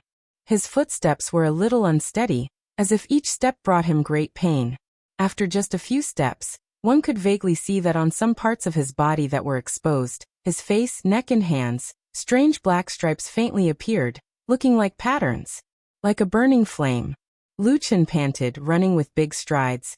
The straw hut in front was getting closer and closer, but the strange scene on his body seemed to be triggered at any moment. Suddenly, on the skin on the back of his neck, a ball of strange black flames suddenly rushed out from under his skin, and then began to burn. In just a blink of an eye, the flesh and skin around the black flames were charred. Lu Chen let out a low roar. His body trembled as if he was on the verge of collapsing. However, his courage and willpower came from an unknown source. Despite the excruciating pain of being burned by the black flames, he still forced himself to not collapse. Instead, he continued to run forward towards the grass hut. As if in that ordinary straw hut, there was a life-saving straw for him. As time passed, Lu Chen's condition worsened with each passing moment.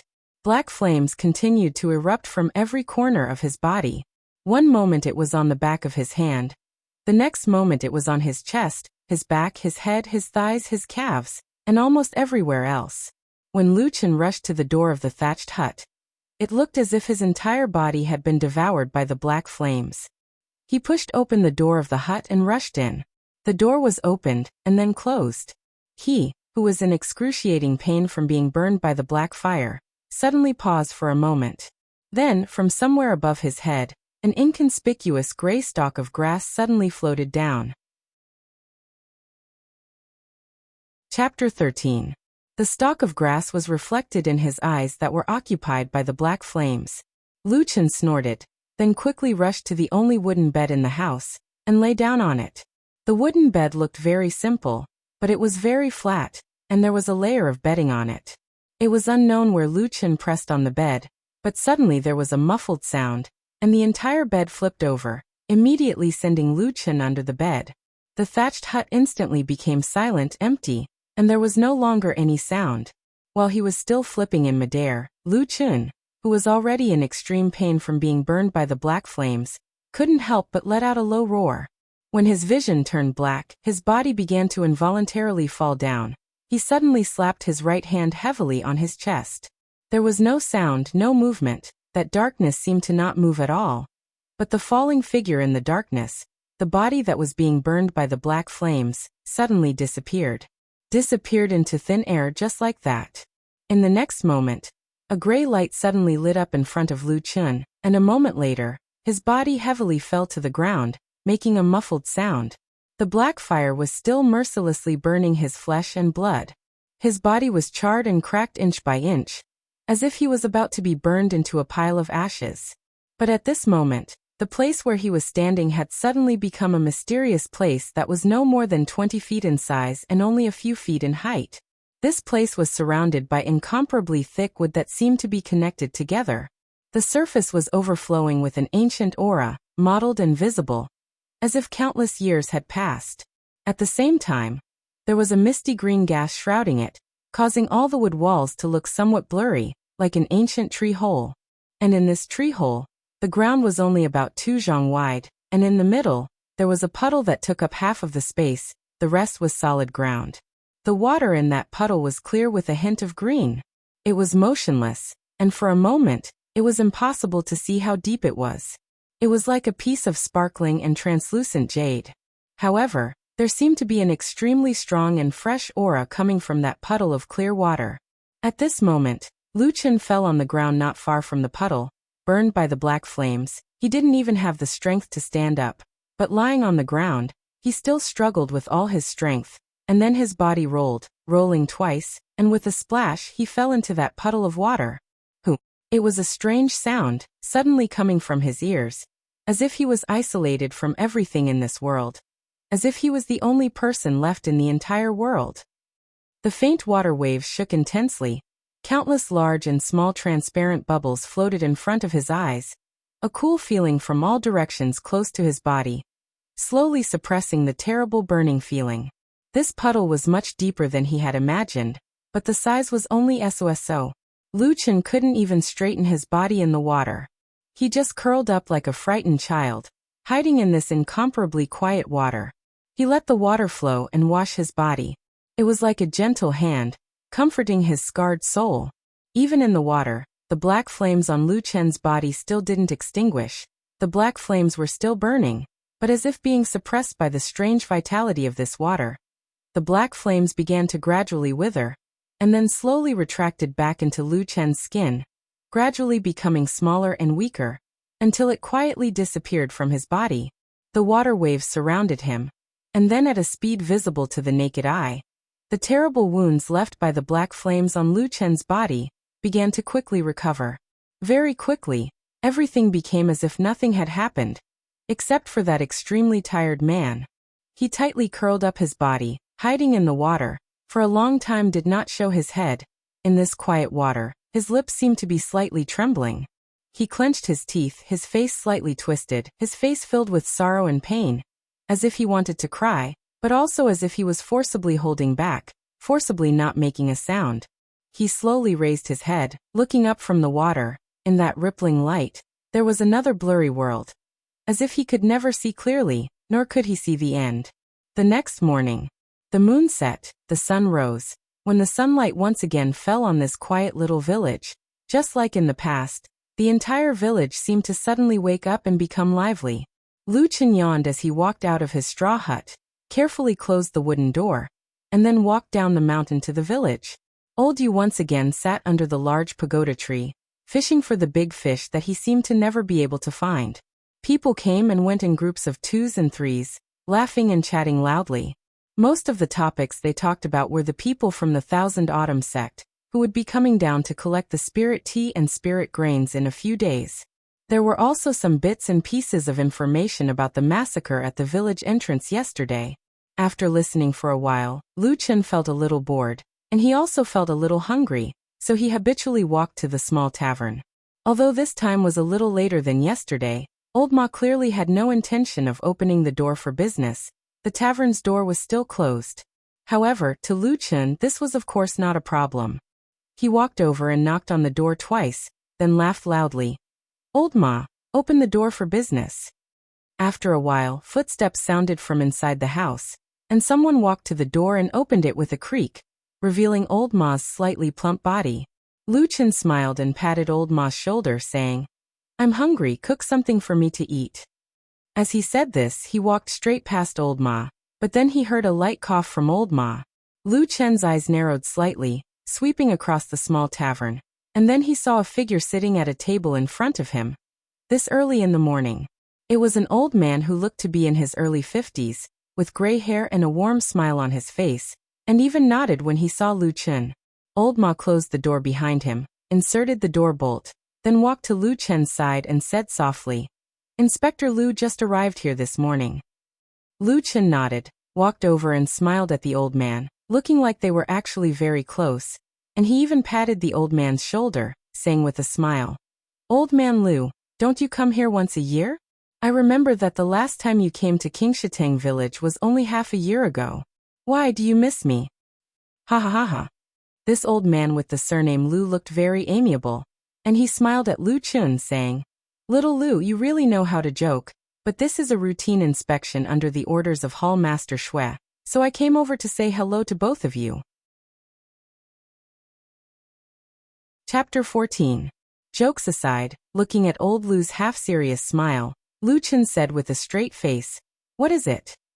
Inspector Lu smiled and said, I'm not young anymore. 3 months ago, I met with an accident during an inspection and got injured in a fight. Thinking about it, I've worked in the Immortal Alliance for decades, so I thought it'd be better for me to retire at home. Lu Chun was slightly surprised and said in shock, There's such a thing? Inspector Lu smiled and said, Isn't that so? In the future, the Immortal Alliance and Fuyunji's Hall Master Shui will send people to deal with the corresponding matters. I'll be returning to the Immortal Alliance in a few days. After finishing the last bit, I'll retire and return to my hometown. Little Lu, we've known each other for 10 years. Let's say our goodbyes today. I hope we'll meet again in the future. Lu Chun nodded and cupped his hands. Thank you for taking care of me all these years, Inspector Lu. I can't thank you enough. Inspector Lu laughed and chatted with Lu Chun for a while. Then he stood up and said goodbye. Lu Chun and Old Ma sent him to the door. After he left, Lu Chun watched Old Ma close the door. His fat face seemed to be solemn. Suddenly he smiled and said, Why do you look like you have something on your mind? Old Ma glanced at him and said, Aren't you worried at all? Lu Chun waved his hand and said, Didn't I tell you yesterday? The most important thing to do is to be open-minded. Don't take everything to heart. That way, you can live a more comfortable life. Tell me what's the matter. The higher-ups said that they'll deduct the number of spirit stones you get every month. Bang! A loud sound startled Old Ma. Lu Chun slammed the table and stood up. His face was full of anger and he shouted, Damn it! Which bastard dares to mess with me? Old Ma gave him a sidelong glance. Lu Chun glanced at him and snorted. Why are you looking at me? Old Ma gloated. The bastard you scolded is perfected Lord Tianlan. Lu Chun was stunned for a moment, and then became angry. He said, What's so great about a perfected lord? Is that old man going to break his promise and turn against me? Old Ma coughed a couple of times and said, The 6 perfected lords of the Immortal Alliance are all peerless figures with remarkable abilities. You've directly called out the perfected lord's name. Maybe he can sense it. Lu Chun sneered and said, So what if I scolded him? Tianlan, old man.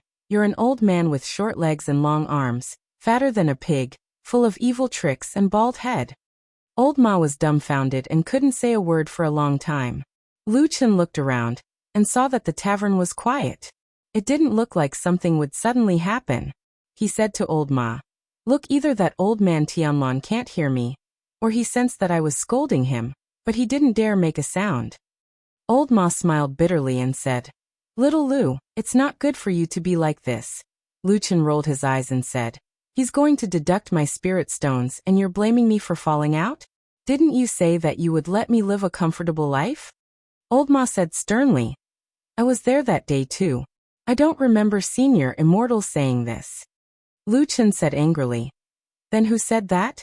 I remember it very clearly. Old Ma pointed at Lu Chun's chest and said, You said it yourself. Lu Chun looked at Old Ma suspiciously, then waved his hand and said, Forget it. Who can remember things from 10 years ago so clearly? Let's not talk about it for now.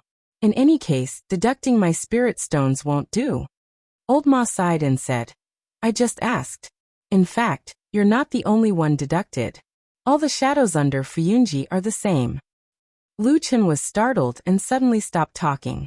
His eyes flickered for a moment. Then he stared at Old Ma. Old Ma felt a little uncomfortable under his gaze and looked away. After a while, Lu Chun's previous anger and ruckus seemed to have vanished without a trace, and he seemed abnormally calm. After a long time he suddenly said, Damned old man. Have you been forced into a difficult position? Old Ma smiled and looked a little bleak. He said, Senior Immortal had no choice. Zhengxianmeng has been passed down for more than 3,000 years. It has a big business and countless talents, but it is also full of countless flies and dogs. Therefore, the spirit stones are always not enough to spend. Fuyunji doesn't produce, and we don't see its head. It only says that it will take care of the heroes who have made great contributions to the Immortal Alliance, but it doesn't explain any details. It is equivalent to spending such a huge amount of money every year with empty words. Many people in the Immortal Alliance have long been unhappy with it. Lu Chen was silent. After a while, he shook his head gently and didn't say anything. Old Ma glanced at him, walked to his side, sat down, and said in a low voice, "In the end, you and I both know that Senior Immortal feels guilty towards you. If possible, he doesn't want to make you feel wronged. But if he doesn't deduct your share, it will be highlighted. At that time, if it attracts the attention of people with ulterior motives." At this point, Old Ma paused and said, "Fuyunji is under the banner of Senior Immortal Tianlon in the Immortal Alliance, but there are a lot of hallmasters, supervisors, inspectors, and monitors. All these years, only Senior Immortal and I know your real identity. Even Inspector Liu, who has been secretly patrolling for 10 years, and even Hallmaster Shui, who is in charge of the affairs, don't know the inside story. They only think that you are the kind of people who have made some small contributions, and then entered Fuyunji to eat and wait for death." Lu Chen suddenly grinned and said, "Old man Lu hasn't been bad to me all these years, but he doesn't have much respect for me either. Where did you find out about my identity?" Old Ma forced a smile again, and shook his head with a sigh. Logically speaking, even this identity shouldn't have been revealed. But now this Immortal Alliance looks famous, but inside, it is like a sieve filled with water. So this is also what Senior Immortal is worried about. Lu Chen was silent for a while, and suddenly said lightly, "Those people are still investigating." Old Ma hesitated for a while, but still nodded and said, "Yes. That battle back then could be said to have hurt the foundation of the evil cult. Not to mention the destruction of the god-subduing spell. The most important thing is that 3 out of 5 elders are gone. This hatred is a blood feud that can't be solved. These few years we have caught some evildoers of the evil cult. After interrogation, when they asked about this, they all said that the evil cult has secretly sent countless people into the Immortal Alliance and the major cultivation sections. Their first priority is to investigate that matter back then. They must dig out the culprit, then tear the body into pieces, and extract the soul to refine the spirit for revenge." Lu Chen snorted and said to Old Ma, "You can just say revenge. You don't have to say the words tear the body into pieces and extract the soul to refine the spirit." Old Ma laughed and said, "Wouldn't it be more imposing to add a few more words?" "Bah." Lu Chen spat angrily, and then said, "Go cook the noodles." Old Ma said in surprise, "You just said a lot of vicious killers will tear your body into pieces, and you still want to eat noodles?" Lu Chen squinted at him and said, "Don't talk nonsense. I have a fire in my heart. If you don't cook noodles for me, I will smash your tavern." Chapter 15. In Old Ma's heart, this tavern was obviously more important than a bowl of noodles. Hence, when Lu Chen opened the tavern door again and left, he was already rubbing his belly and burping. Qingshatang village was much livelier than usual during the day. This was because the harvest day was approaching, and everyone was starting to get busy. Speaking of which, although the village's specialty spiritual tea and spiritual grains had the word spiritual in them, they were actually not spiritual materials that were of great help to cultivators in their cultivation of the immortal Tao. The real treasures of heaven and earth, which could reach the level of immortal treasures, would have special and complete spirit patterns on them. These were the roots of the 5 elements of heaven and earth gathered in them, which gave them all kinds of strange, incredible, and miraculous functions. On a spiritual material, whether it was a spiritual herb, a spiritual beast, or a spiritual elixir, the more spiritual patterns it had, the higher the grade of the spiritual material. In the cultivation world, it was commonly known as a 1-stripe spiritual material, 2-stripe spiritual material, and so on. Generally speaking, even the most ordinary 1-stripe spiritual material possessed extremely powerful effects, and was extremely valuable. Moreover, the higher the grade of spiritual material, the more spiritual markings they possessed. Not only were they extremely rare, Their value was immeasurable, and they had always been sought after and fought over by the cultivators in the world. As for the spiritual tea and spiritual grains produced in Qingshitang village, the reason why they could be purchased by a cultivation sect like Thousand Autumns sect was because these items actually had spiritual inscriptions on them. However, the spiritual inscriptions here were incomplete. They contained spiritual energy, but their functions were only average. In fact, there were a lot of things in the world that were above ordinary items, but below the formal spiritual tattoos and spiritual materials. Some of them were useless, but some could be slightly beneficial to cultivators. Therefore, some cultivation sects would send people to buy them. Lu Chen had lived in Qingshitang village for many years, and had always said that he was selling spiritual tea. In reality, he really did have 2 acres of tea field on the tea mountain behind the village. He had bought it when he first came here. Of course, Lu Chen didn't know how to plant spirit tea trees at all. The weeds in the field were overgrown, and the harvest was only so-so. It was just a cover for the fact that he could take spirit stones from Old Ma for free every month and wait for his death. Therefore, when Lu Chen saw the excited and hopeful people bustling around the village, he felt a little emotional in his heart. Compared to these people, the deduction of some spirit stones did not seem to be too sad. Whether this was self-deception or an excuse to make himself happier, Lu Chen's mood improved a little. He walked leisurely and unknowingly approached the entrance of the village. When he came to his senses, he had already seen the road outside the village. However, he realized that the corpse from yesterday had disappeared. There was only a dark brown dried blood stain left on the road. After a few days of people coming and going, perhaps even the blood stain would disappear. Lu Chen stared at the blood stain for a moment, then turned around and walked back to the village expressionlessly. He walked along the bluestone road, and saw the old fisherman sitting under the tree fishing when he was about 10 feet away from the big locust tree. He laughed and wanted to go over to take another look.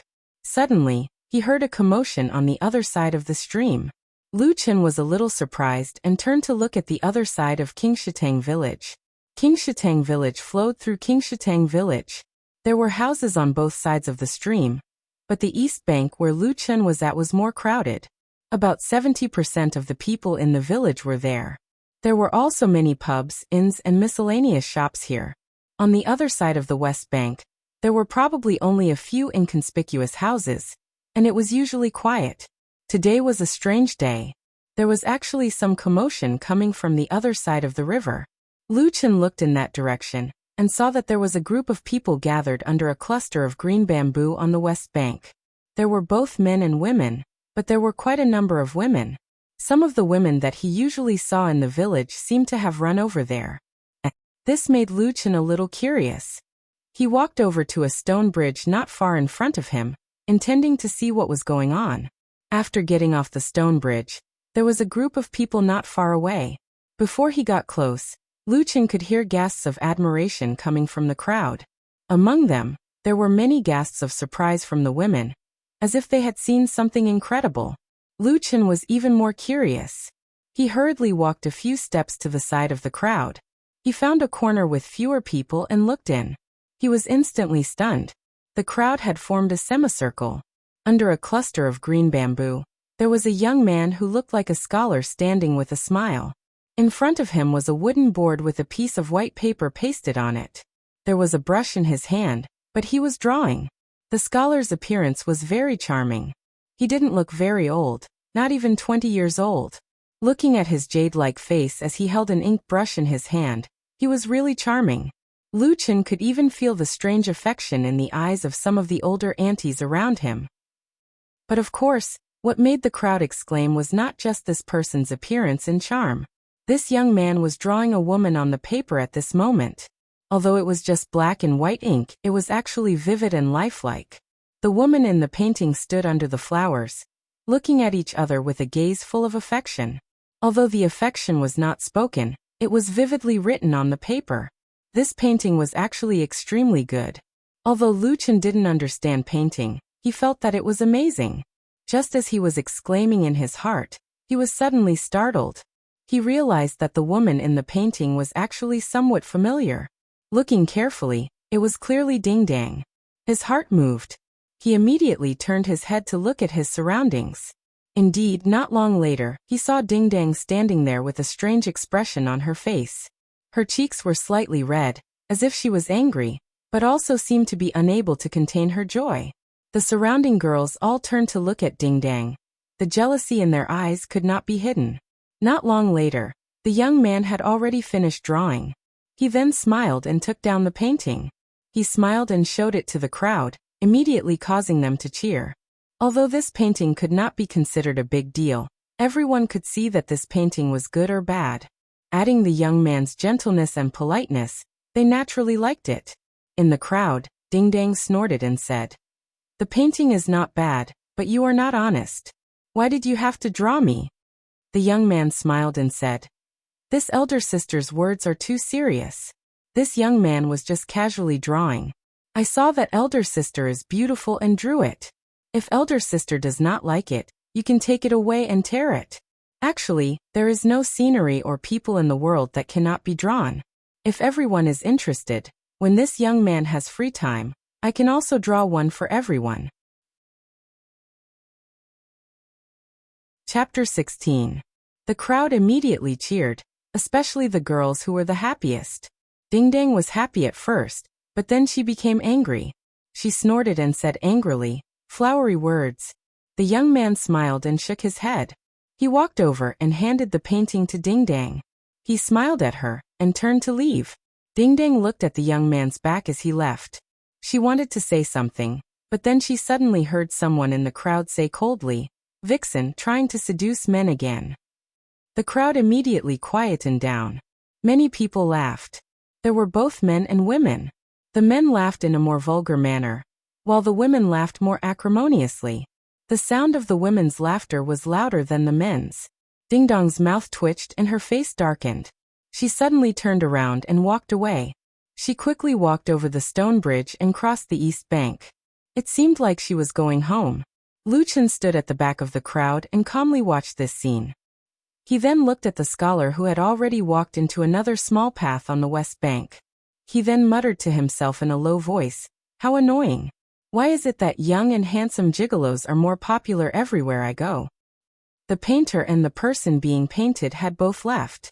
The surrounding crowd naturally dispersed as well. When they left, there were many discussions. Many of them talked about the scholar, praising his handsome appearance and powerful painting skills. There were also many who talked about Ding Dang. They all laughed at her shameless flirting. They then began to worry for the young scholar, hoping that he would not be harmed by the vixen again. Lu Chen walked back to the east bank and yawned in boredom. Then he strolled over to the large pagoda tree and glanced at the fish cage next to Old Yu. As expected, it was empty. He sat down on the other side of the big rock and asked, "Old Yu, did you catch any fish today?" "No." The old fisherman did not seem to hear the malicious intent in his words, and replied honestly. Lu Chen laughed and said to him, "I think you will never be able to catch any fish in this stream in your lifetime." The old fisherman was silent for a moment.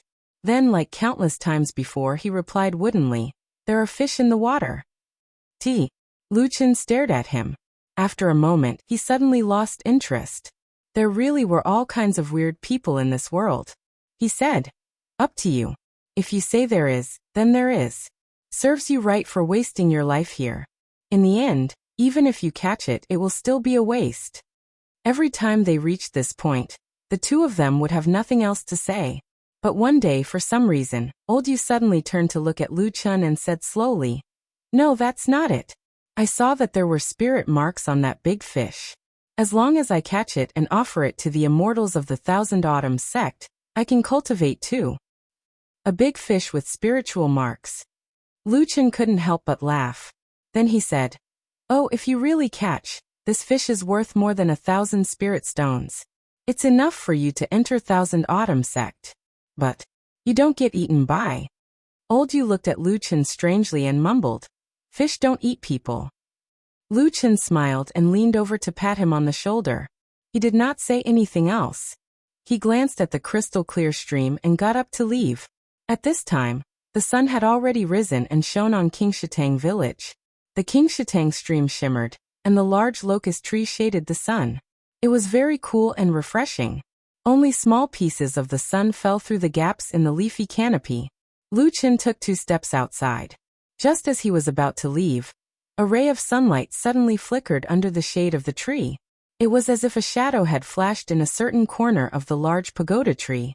Lu Chen's body suddenly stopped. He turned and looked in that direction, only to see that it was just one of the roots of the big locust tree. A part of the roots bulged out of the ground, gripping the soil tightly.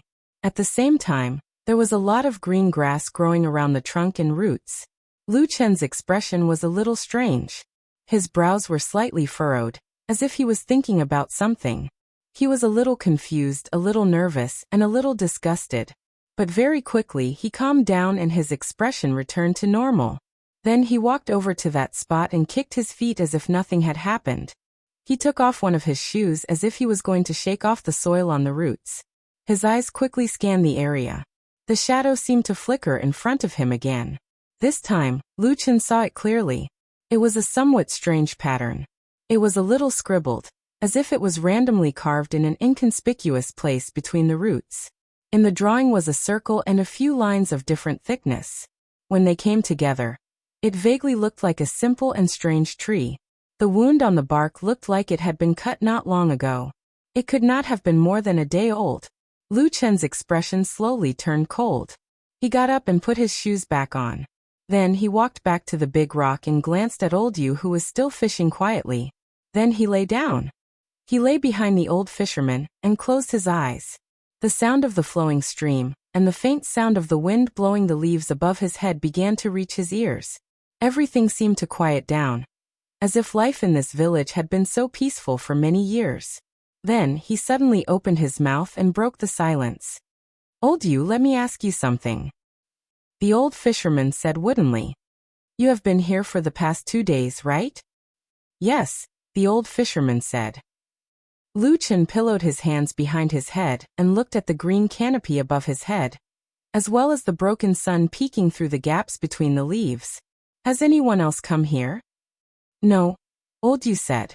"You know, other than you and old Ma, no one in the village likes to talk to me."